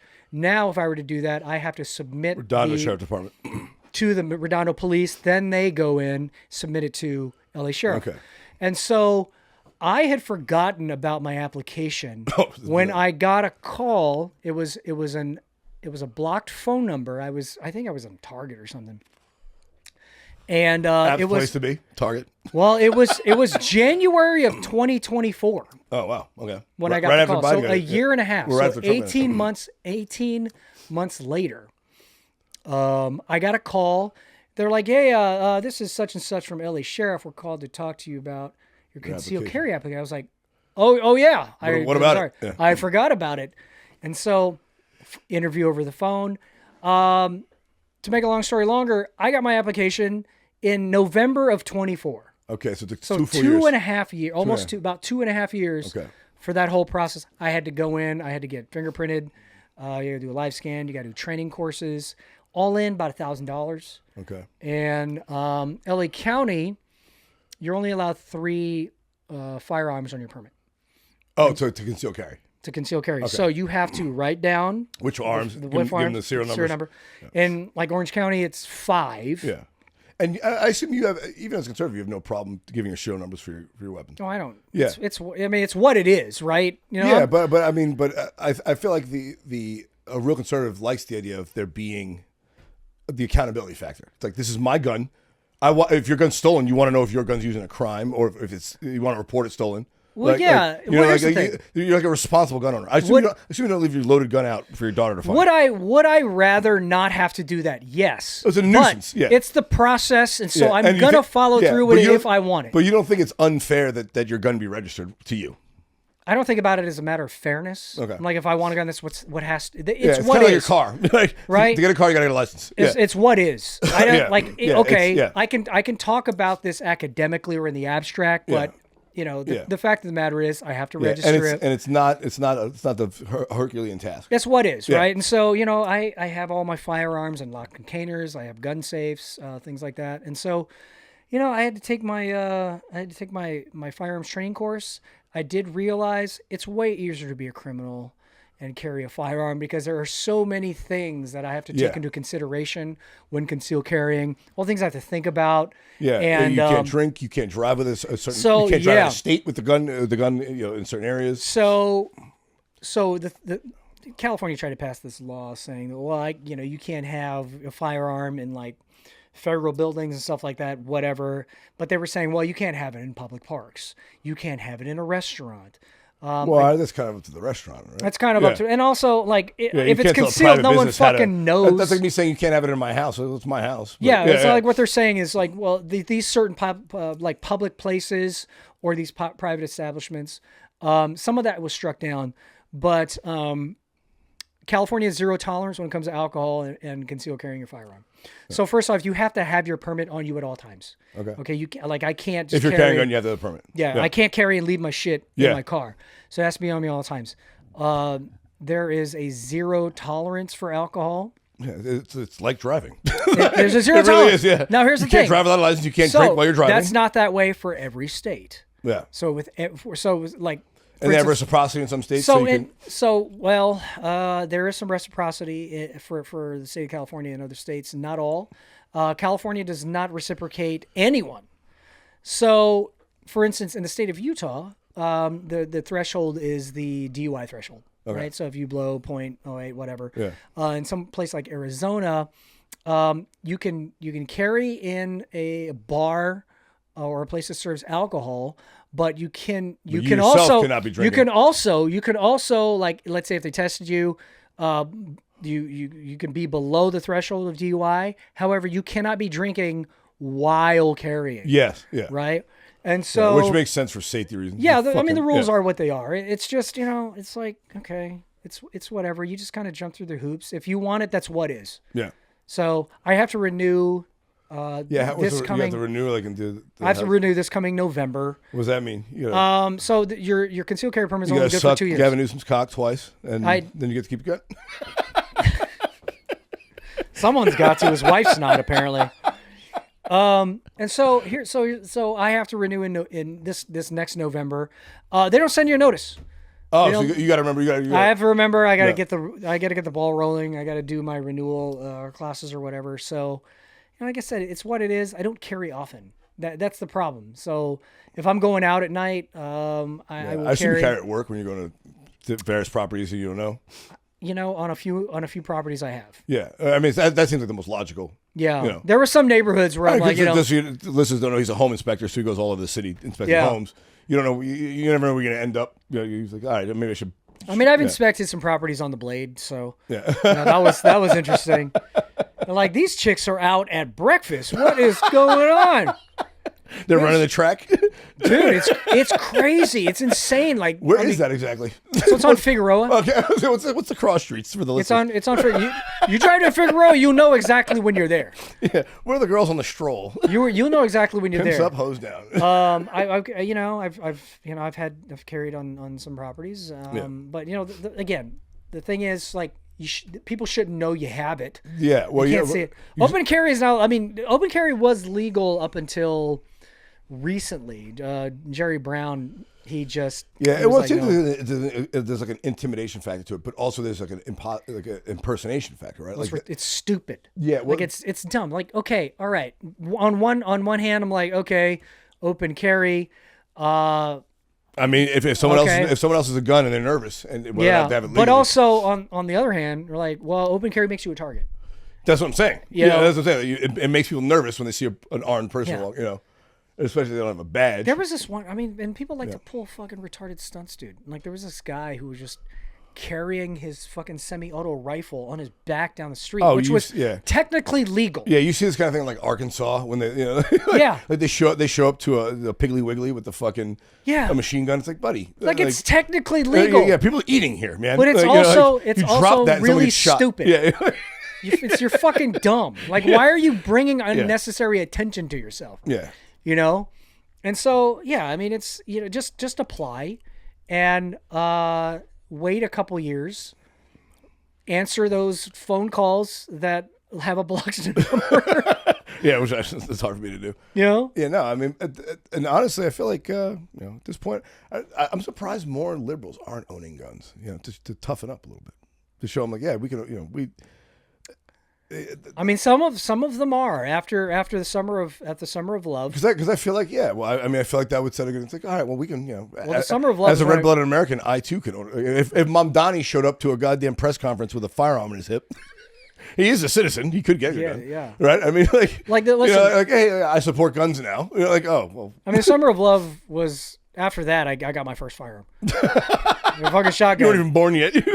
No. You're a zygote. No, it's like summer of 2020, dude. After that shit. Oh, as you call that, the summer of love? I call it summer of love. Okay. Well, the original summer of love was 69. I was like, there's no way you're that old. I mean, you're Asian, but you're not that old. No. You're not 78. I could be, I guess. I was like, you could be, but I know you're not. No, I got my first gun, and I don't know. Yeah, well, that's why I feel like being armed. The pandemic's like, yeah, I mean, if this is really a pandemic, like I've watched, Contagion. If it's really going down, I need a firearm, not a mask. You know what I'm saying? Like, if this is really a problem, I got to keep people away from my food. I mean, I think we talked about it. Is like 22s are underrated when it comes to. Oh, I mean, that's the mafia did most of their killing with 22s, dude. I mean, it doesn't leave you. It doesn't hit somebody behind you. It stays quiet. in your head. It's quiet. Listen, zombie. They call it 2 pills behind the ear. They put 2 22s behind your ear, and then you fucking dump you in the river. Zombie the 22 caliber is the zombie apocalypse caliber of choice. No kickback, dude. Well, you have that AR-15 that shoots 22s, which I love. I do. I have I have an AR-15 that shoots 22s. It's cute. Yeah, well, I mean, but it's for target practice. The bullets are cheap. Like you learn how to shoot, and it doesn't cost you $2 a fucking round. Like it's crazy the cost of ammunition, man. It's not as bad as so during the pandemic. I want to say 9mm just range rounds. So you're talking round tip, full metal jacket. They were like $2 a round. Jesus Christ. And I was buying a bunch. It literally became like the joke like that Chris Rock made. It's like, yeah, make the guns free, make the bullets $2,000 a piece. Like no one miss. Like it's becoming that. Like, dude, I bought some 12-gauge slugs. I'd love to kill you, motherfucker, but I can't afford it. I like 12-gauge slugs that were like $7 a round. Whoa. And then I want to say 223 at that time was like $3 a round, $2.50 to $3 a round. The prices have come down quite a bit. I heard the way to go is for your first gun, shotgun. For home defense, a good spread. Well, home defense, yeah. That's what they say. Because you don't really have to aim. Yeah, it's. Because when you point it and things. Because in those types of situations, it stands to reason if your wife's shooting somebody, you want her. Yeah. It's going to be nervous. So you could just sort of point in the general vicinity. Yeah. The same thing with like if you have a rifle, if home defense, a rifle, they're saying a semi-auto rifle would be better than like a handgun. But, I have a shotgun for that. Okay. I also so how many guns are we at now? I don't know, 10 or 11. Okay. Like I no longer have an AR-15. What kind of shotgun you have? I haven't shot that one yet. I have a Mossberg. I want to go to the range. This was. I'm ending this conversation on. We should go to the range. Dave, I haven't been to the range in a year. Well, I want to shoot. I want to shoot my. The new 45, the new Colt. Well, it's not a 45. It's a. No, 1945 is what I'm saying. Not the 1911. Yeah, 1911. Yeah, it's a Springfield Ronin EMP. So it's a subcompact. Beautiful. 1911 chambered in 9mm. Beautiful. It is a beautiful gun. Yeah. I have yet to shoot it, but no, my shotgun is a Mossberg 930 Jam Pro. It's a semi-auto. Oh, really? Yeah, semi-auto. Is it a shoulder harness? Is it pistol grip? Or you allowed pistol grip in the You cannot have California? No, actually, no. You can have a pistol grip. Okay, because I know some states don't allow pistol grip shotguns. Yeah, which I don't get. It's like pistol grip or rifle grip. It's a shotgun. You're still going to do damage. These are the things that I don't get about like gun laws. Like, those regulations. You can't have a pistol grip, semi-auto. It doesn't make it more deadly. It doesn't make it any more deadly. Yeah, it does. In fact, it makes it more inaccurate. You have a. You're more inaccurate with a pistol grip. You can't have a pistol grip in California on a semi-auto rifle if you have a detachable magazine. And so if you muzzle load if you lock the magazine in place, then you can have a pistol grip, but you cannot have a collapsible stock. So that's why I got. What does that matter? None of it fucking matters. This is what I don't understand. Which, by the way, that's what I don't understand. Like all is deadly. Like, by the way, my AR-15 22 is exempt from that because because it's a rimfire round. Oh, that's right, because it doesn't hit the pin; it hits the outside, right? Yeah. It's a rimfire round, so I can have pistol grip. Yeah, because I remember looking stock. at the base of the 22 round. I was like, "Why is it not have a firing pin?" And you're like, "It's a rimfire." No, it's all based. It's all based on center fire semi-auto rifles. Which the bullet shoot. So for those listening, if it's a firing pin in the center or a rimfire around it, that's just where the hammer hits and the bullet releases. It doesn't stop the It's velocity. all fucking arbitrary. Yeah, it doesn't stop the velocity of the round, the deadliness. You can make all those can kill it in the same exact way. There's no difference. Yeah, it's so weird. Yeah, you could have the gay shark fin fucking thing, and you're gonna kill as many people. Like I don't. Now your rifle looks stupid. Awesome. Well, I argue it makes it more accurate because I feel like if you have the rifle grip, your aim is better. Yeah, than a pistol grip. Yeah, you know? I mean, I don't know, man. There's just ways around stuff. You know, I have a magazine lock, so. Like, how many bump stocks do you have illegally? I don't have. We'll talk about that off the air. How many bump stocks? Bump stocks, like, it reduces accuracy. So. Oh yeah, I can't imagine because they have no recoil built into it. Yeah, if you just want to fucking yeet a bunch of rounds on your farm, yeah, it's great. That really is a southern thing. It's not bump stocks do shit for. Dude, a buddy of mine has one of those like those, I forget what they're called, like the Judge, like the big. It shoots fucking shotgun shells, like 22 shots, but it's a revolver.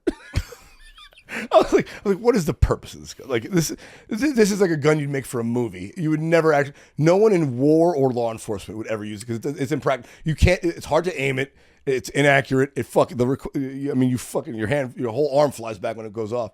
It's like, yeah, it's just fun. I'm like, yeah, all right, I get that. I get that part.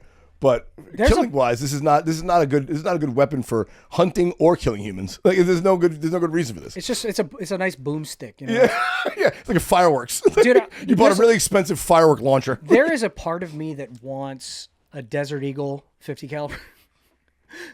It's the most. It is the most impractical. The gas power joints. It is the most impractical handgun that exists, but it's a cannon in your hand, and I can't think of anything more masculine and useless. Yeah, well, that's the thing. At some point, it just becomes fun.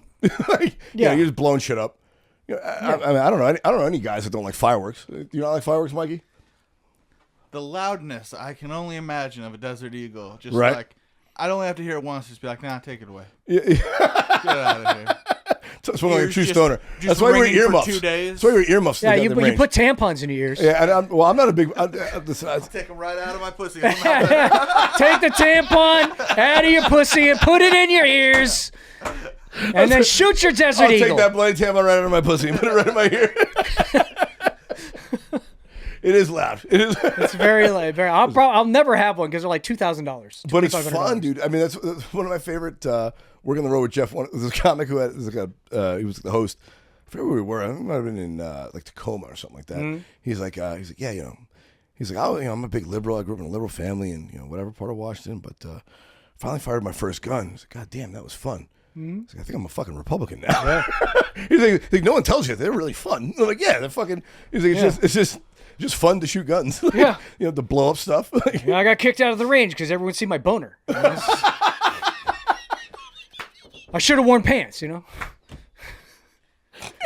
should have had your buddy hold on to it like they were. I got kicked out of the range because of my boner. For you, Jed. I kicked out of the range because of that boner.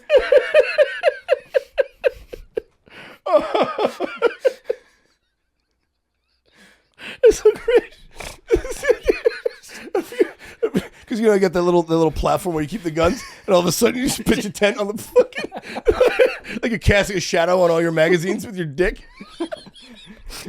I don't know how much shadow my dick's casting, but it's not much. It's definitely subcompact. Is he hiding a weapon in his pants? No. Is there a Derringer in there? No.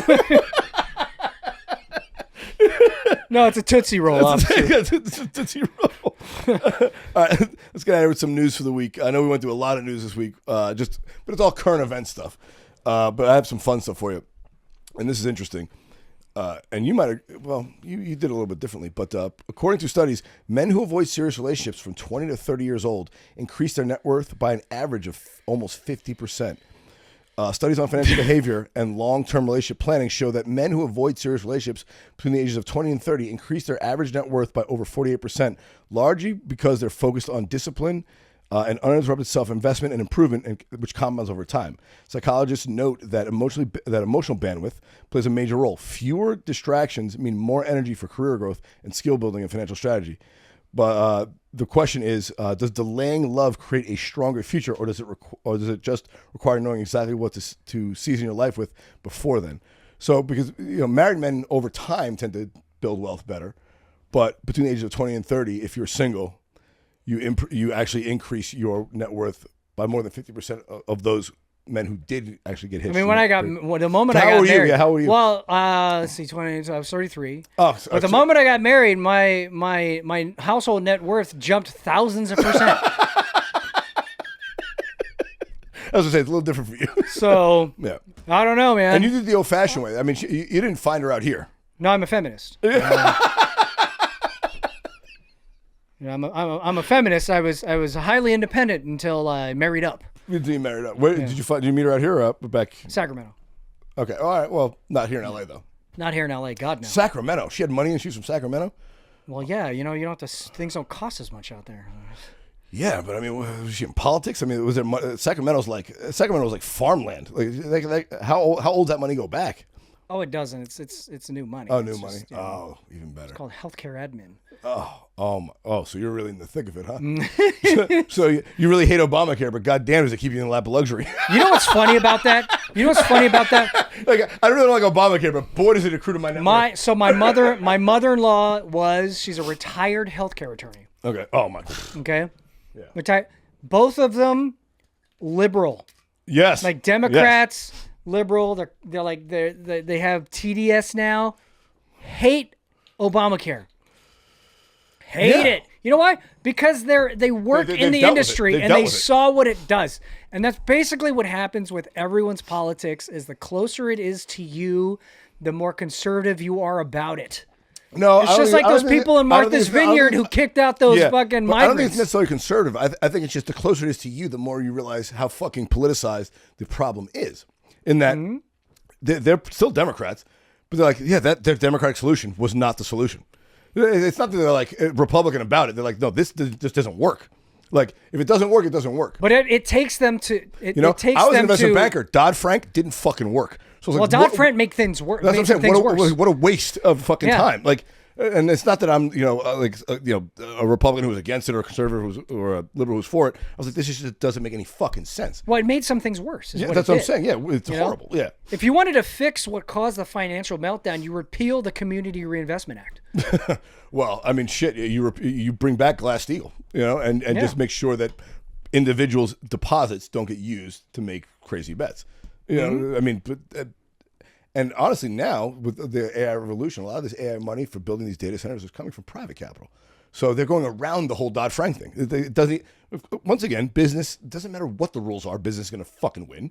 Yeah. So make rules that make them behave in ways that benefit society. Well, and that's really the end of the day. What you just said sort of underscores something that I remember talking to somebody about who said that the thing with Dodd-Frank is that they made it much harder for companies to go public. Yes. And so, they found private markets and private capital to get around the thing. Exactly. You're not going to beat. No, that's why capitalism. And Ben Franklin said it 300 years ago. It's the worst system except for everything else. Democracy, capitalism. Capitalism plays to human beings' innate instincts, right? To your base animal brain.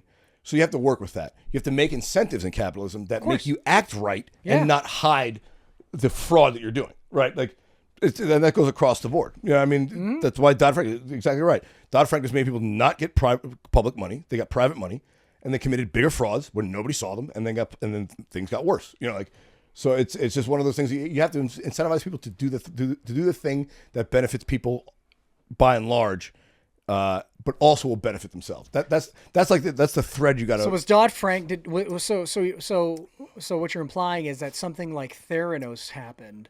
Yes. As sort of a side effect of Dodd-Frank. Yes, absolutely. Yeah. Absolutely. No, that makes a lot of that makes a lot of sense. Yeah, of course. They're gonna business is like children. They're gonna find a way to survive, like people. Like they're living organisms. They shouldn't be treated like people, in my opinion, in the way that the government does. But they behave like people. They survive, right?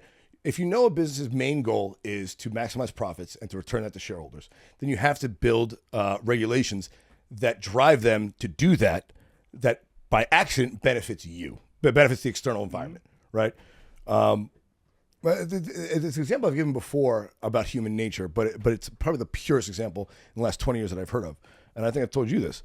The way that China stopped illegal contraband coming over the border into China from North Korea was they told their Chinese border agents, we will not prosecute you and you will not get in trouble. In fact, you'll get to keep the bribe from the black market interests on the North Korean border who want to smuggle things into China. But if you turn them in, we'll promote you. So they say, I get to keep the bribe and get promoted? Within a year, smuggling went down 90% between the Chinese and North Korean border because they just played to human instinct. Like, you can't, you're not going to, fucking God is 1,000-0 against us in terms of the way the world works. Like, and not to believe in God or the universe, just the way human beings are, you cannot supersede our base instinct. Well, human nature is eternal. And that's what I'm saying. And that's the kind of thing going on with Dodd-Frank and then other regulations. It's like, they're not smart, It's like that's why insurance is so corrupt and why healthcare prices are crazy. We're talking about that. Fucking, if you have to buy health insurance, but they don't have to pay out, what do you think's going to happen? Like, they're just going to keep raising prices and force you to buy it. And no one's going to have to pay out. And they keep bribing Congress and bribing judges and bribing, different elected officials to keep the system going. Of course, it's not going to fucking change. There's no way. You're not going to beat human instinct ever. Nope. No, and that's the thing. That's the thing. I feel like that my conservative friends are like old school conservative in that way. They're like, yeah, I'm not about regulation unless it makes sense. Maybe we should have licenses for our pilots. That seems legit. No, I've never heard a conservative say, just let anybody fly who wants to. But then they're like, we should force everyone to wear a helmet in the state. Like, well, if they want to die, just make sure they can't get insurance. And then they'll stop riding a motorcycle without a helmet. People, that kind of thing. People are floored when I tell them in Kansas they don't require helmets. They only require in Rhode Island. They only require eyewear. Yeah, which that's funny. Well, it's just like Well, so because out wind, there, wind. Well, dust, it's not the wind; dust. it's the fucking bugs. Yeah, bugs and dust. Yeah. Yeah, so, but I'm sure you're like, if you don't want to wear a helmet and you drive a motorcycle, fucking please kill yourself. Yeah. Just don't make it my problem. Don't increase my premium for insurance for that. Your premium should go up. Well, the California insurance market is fucked because the state insurance commissioner.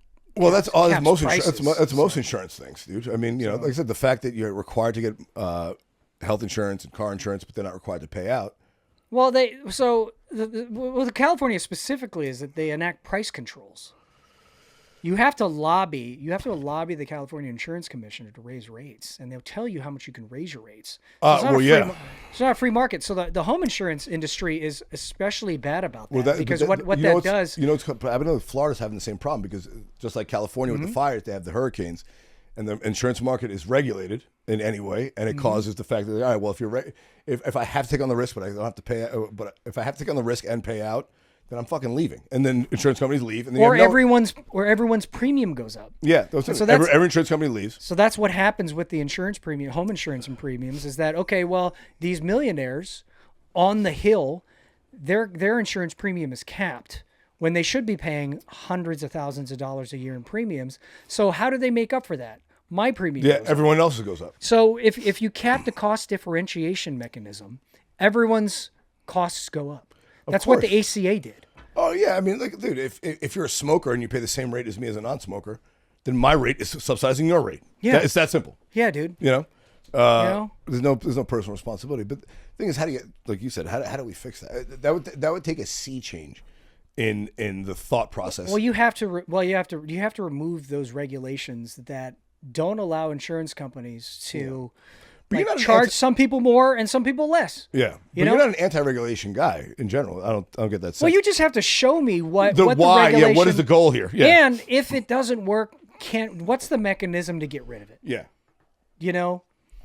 Yeah. Like, okay. I mean, the idea that we can't collectively bargain as a federal government for pharmaceuticals, right? That's part. That's part of it. Some Republicans want that, some don't. But then when you can't question the drug prices, or can't question their write-offs for it, or can't question whether or not they're allowed to have the federal government pay for it through a vaccine program or something else, it's like, well, then, if there's 1,000 fucking holes in this cheese, what is it? This is not.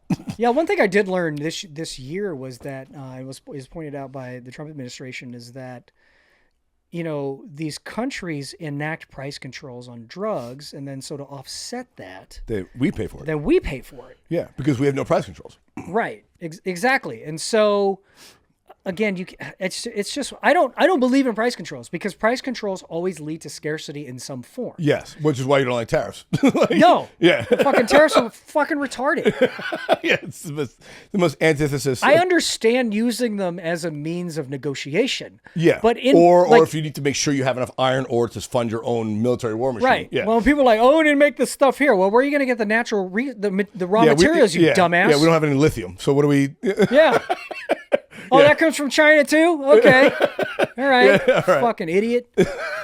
Jesus Christ. They're like, we're going to these factory jobs. Are you going to work in the factories? Oh, no, I'm dumb to do that. Dude, I'm not working in this factory. This imaginary person over here is going to work in this factory. Yeah, this imaginary Mexican who we're throwing out. It's like, okay, dude. Like, all right, I'm all for Made in America, but like, none of you. But at what cost? Like, none of you motherfuckers are going to work in that factory. So. Yeah, exactly. But this dovetails with that. And we were talking about this. There's been 1,000 of these, Mike, and I'm sure you've seen them through the internet. They've been talking about like the change in what the real poverty line is. There's like a whole thing going on. Oh my and there's God. been 1,000 memes about it, saying, what it costs for a family of 4.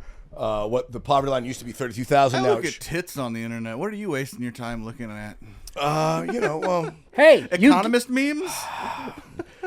Listen, you can do both. I told you I have 3 things on my phone: bum fights, tits, and news for the podcast. I swear to God, this kind of thing. It's literally like facts from like 1440, USA or the New York Post, one of my favorite news sites. Just don't look at me and expect me to have seen a bunch of this. No. The reason I mention this is Mike, this has gone down. No, a couple weeks ago you gave me shit. I was talking about like, women have a third guy. Like, yeah, that's old news. And I'm like, how did you know, Mike? And you're like, this is what's been on the internet. I'm like, well, I don't know. You told me what a groiper was a few weeks ago. Or you? No, I didn't. No, it was sorry, it was way too old for that. It was George Dulcich. It was during that episode, though. But this has been going around. But the interesting version of this I saw was that a study showed a single adult, Dave, with no children, needs a minimum income of $106,000 a year to live comfortably in the U.S. What the fuck does comfortably mean? Yes. Who is defining this? Who's defining poverty? Like, who's defining comfortable? Yes. And also where? Like, does this person... That is my big umbrage with it. Where? There's such a dichotomy in the United States right now. In Omaha, Nebraska, $106,000, you're living fat. In New York City or L.A., you're in a 1-bedroom apartment, making sure you don't get parking tickets. Yeah, if you're making $106,000 in New York City, you're paying half of that goes to taxes. So you're taking home... But just the cost of living, right? I mean, just the drinks, living, fucking rent, all that. You're taking home what, $4,500 a month? Yeah. Half of that is rent? Yeah. That's the thing about averages that I don't like. This is what bothers me about it. Is like good economists know averages are bullshit. Mean. You want the mean. Well, mean is average, but you're looking for median. No, sorry, median, right? Median, rather. Sorry, I used the wrong word. Median is a better example. $106,000. I'm like on average, if you're in Omaha, you're fucking killing it. Yeah. In New York City, if you're alone and you're living anywhere in the 5 boroughs, you're fucking struggling. If you live in Hoboken, maybe you can scrape by on 106. Right. But I do think there is something to the fact that the cost of living is different than it used to be because the amount that the big chunks of our budget cost have changed. Back when they invented the poverty line, it was 3 times the cost of food. But food back then was like 20% of your income. Now food's like 7% of your income, right? The biggest part of your income is housing, and then after that it's fuel, and then after that it's childcare. Like so the ratios have changed, and I think that's what we got to talk about. Is it's really the problem? I think really boils down to 2 things: the cost of groceries and the cost of housing. If those came back in line. Because Trump's, the cost of gas has flatlined and gone down a bit. But housing and grocery costs have still crept up. And that's where he's fucking missing, missing the affordability argument. Housing is controlled mostly. Housing's the hardest one to fix. It's local markets. It's local markets. Yeah, and there's no federal. There's no federal. The only way FHA program that can fix that. The only way the feds can manipulate housing prices is through interest rates. All right, interest rates, and also CRE. But even interest rates, they don't affect them that much. We've learned in the short term.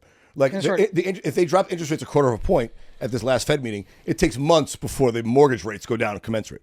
So even that, there's a tail on. Mm-hmm. You know. But even still, that's sort of their thing, and so housing prices are controlled locally. Yes, supply and demand.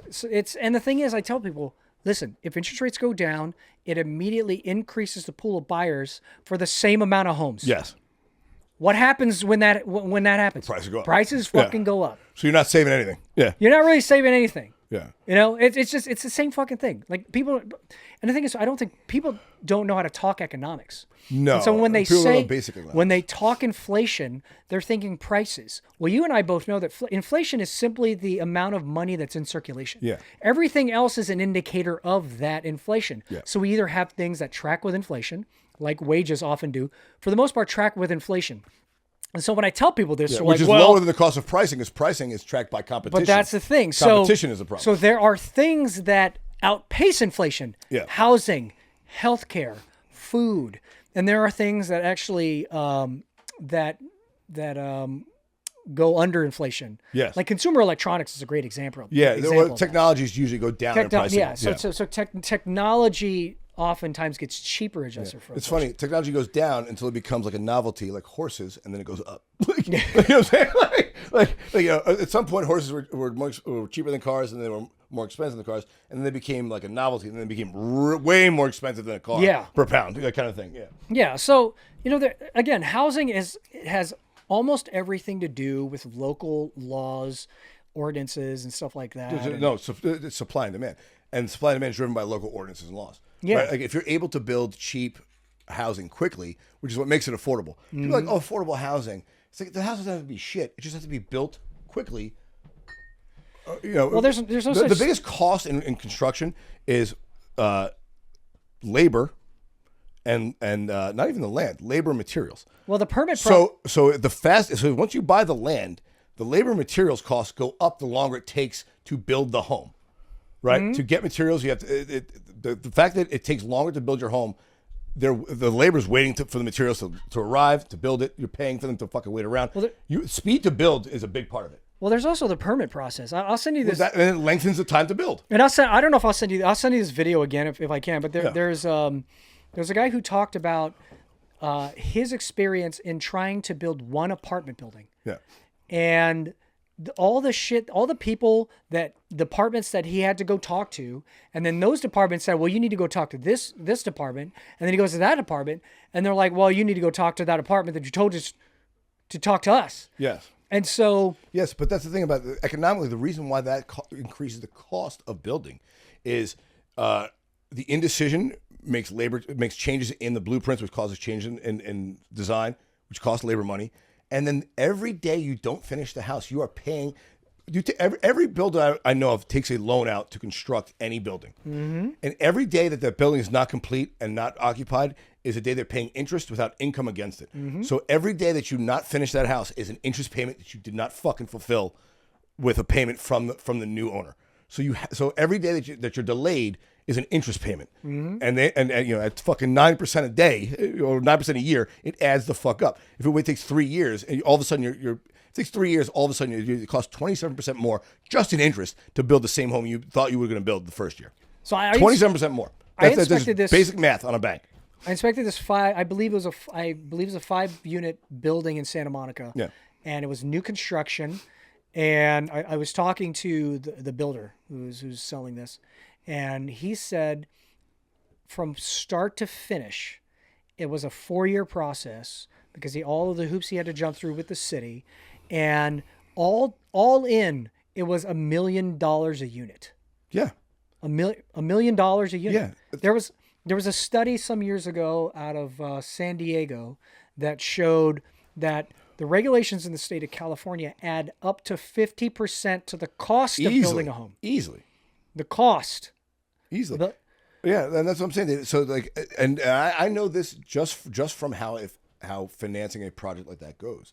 That doesn't include the fees that California charges and the overtime fees for the builders who are doing this and the change work, right? Because every time you change a design through the whatever department in whatever part of County of LA requires a change to the floor plan, that costs money. Just the fact that it took 4 years when you thought it would take 18 months, you're paying an extra 30% in interest.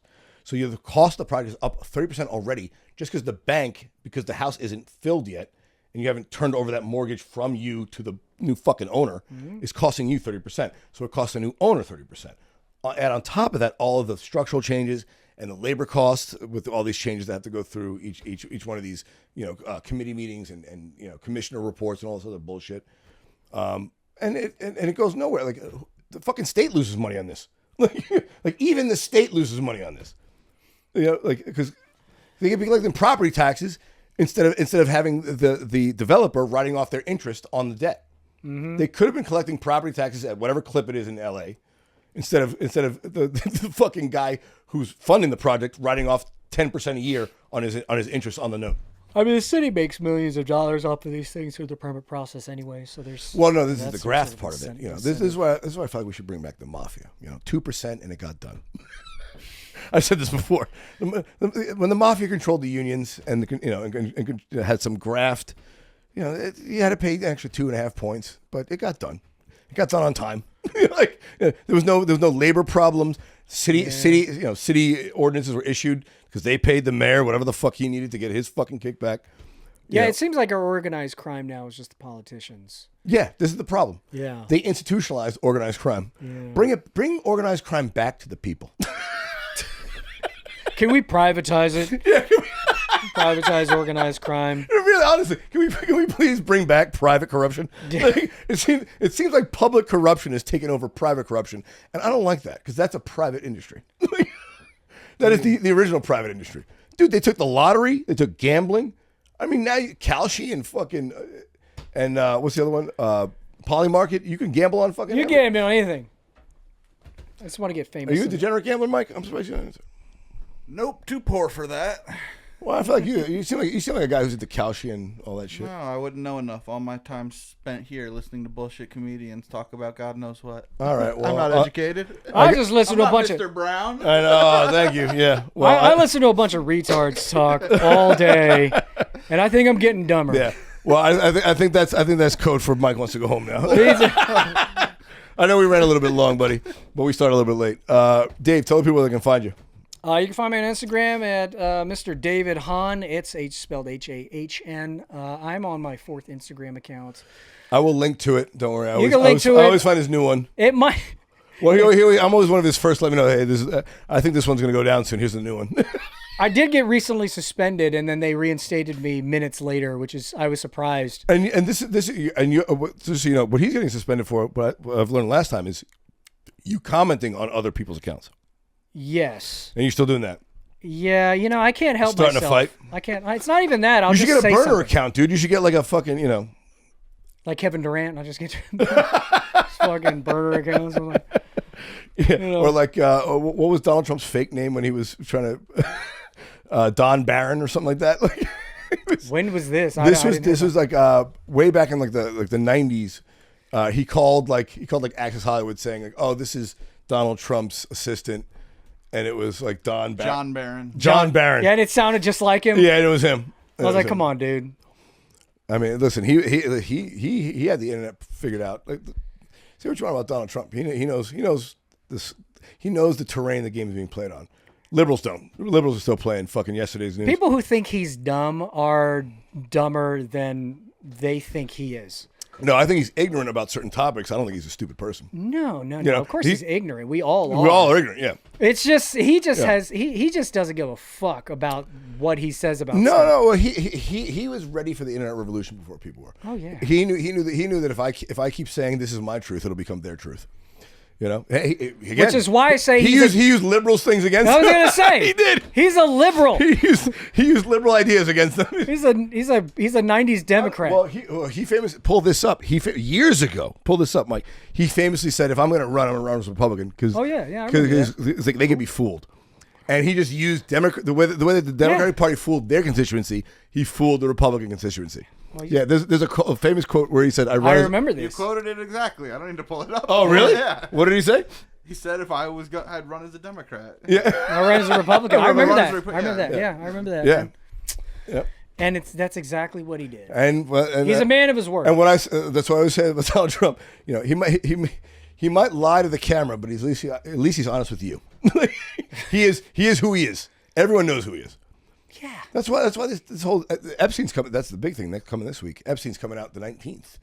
So today's the 13th. It'll be out by Friday, and I bet it'll be nothing because you know who made the best comment about it? I think it was like Fareed Zakaria, because he said we already know Donald Trump is, you know, has horrible moments. There's nothing new there. Like it's like short of him actually having sex with a child on camera, I don't think there's anything that is going to be a big deal. But then his second point was, but then why is he so against hiding it? And I think it's because, you know, the money train's rolling in and his friends are like, hey, can you bury this shit? Yeah. It's the bankers. It's Jamie Dimon. Well, there's a lot of guilt. Allegedly, not him, but like. Well, there's going to be a lot of guilt by association. That's what I'm saying. It's just like, there's no smoking gun. It's like, hey, your name's here. It's a lot of these friends of a friend that you don't want to, you know, they don't want, you know. Yeah, I'm sure Mark Cuban. Name any famous billionaire who's ever been in that circle. Then it just becomes the Streisand effect. Yeah. It's like, okay, well, what are you? The more you try to hide it, the more we want to see it. Yeah, because nothing. Turns out Donald Trump never did say that to People magazine in 1998. Who said it? Nobody. I thought he said it. I thought I saw a video. So People magazine made it up. Liberal rag, making up lies. Their truth. If they I thought I watched a video of him saying it. Yeah, but I do believe him saying something like that. I mean, I'm not. I mean, he admitted. This is one of my favorite moments is during the first, when there was like 16 Republicans running for president during the primary, and his first coming out party, and they all asked him, like, oh, who donated to who here, and he admitted like, yeah, I donated to Hillary Clinton and Bill Clinton. They go, why? He's like, because I wanted to show up my daughter's birthday, and they did. He goes, but also I gave to most of these other people's campaigns. Why? Because I needed a favor. And they were like, oh, yeah. I mean, he's a piece of shit, but at least he's honest, Well, he knows what he is. That's the thing. Well, he's never once apologized for him. Yeah, he's very for who he was. So, no, yeah. I bet I'd like to hang out with him, and personally. Okay. I mean, I don't want him, running the administration because it's a little unnerving. A guy like that doesn't seem to have. He had too much delegation, and his first term he had good people delegating. Now he has fucking morons. I feel like. I thought they were the morons in the first delegation. Oh, dude, when you have General Mattis, a guy like that. I mean that guy fell for Steve the fucking. Bannon. Mattis fell for the Steve Theranos. Bannon, Kelly Conway. I mean, these are clever people. I mean, Mattis fell for the Theranos thing. I mean, no, but these are clever people. These are people who could have figured out how to deliver. Like these are That's what I loved about George Bush Jr. I mean, the guy. I'd love to have a beer with him, but he's like, Dick Cheney, you run domestic and foreign politics. I'll do the public events. I'm like, all right, smart. Colin Powell, you take over. I'm like, all right, But now it's like fucking Kash Patel. It's like, bro, you're telling me you couldn't get fucking Mike Baker or something, like somebody, whoever. Like, there's other people out there. Baker wouldn't want it. Yeah, because he's too fucking smart. Well, that's what I'm saying. Like, he wouldn't want it. That's the problem. He's stuck with inferiority, dude. Like, the people. What I'm saying? Like he's surrounded by people who aren't protecting him. The people who probably should be in power do not want to be in power. Well, I've said this a long time. I've said we should draft our politicians the way we do soldiers. It's like, sorry, Warren Buffett, it's your turn to be president. You don't and just like the military draft, we should exempt women. We'll end on that. Yes, we'll end on that. I don't disagree. We end on that. Guys, follow him at was it now? Mr. David Hahn. Mr. David Hahn. Follow me at Randy Valero. Follow the podcast at Ready Set Blow. We love you guys. Check you next week. Peace.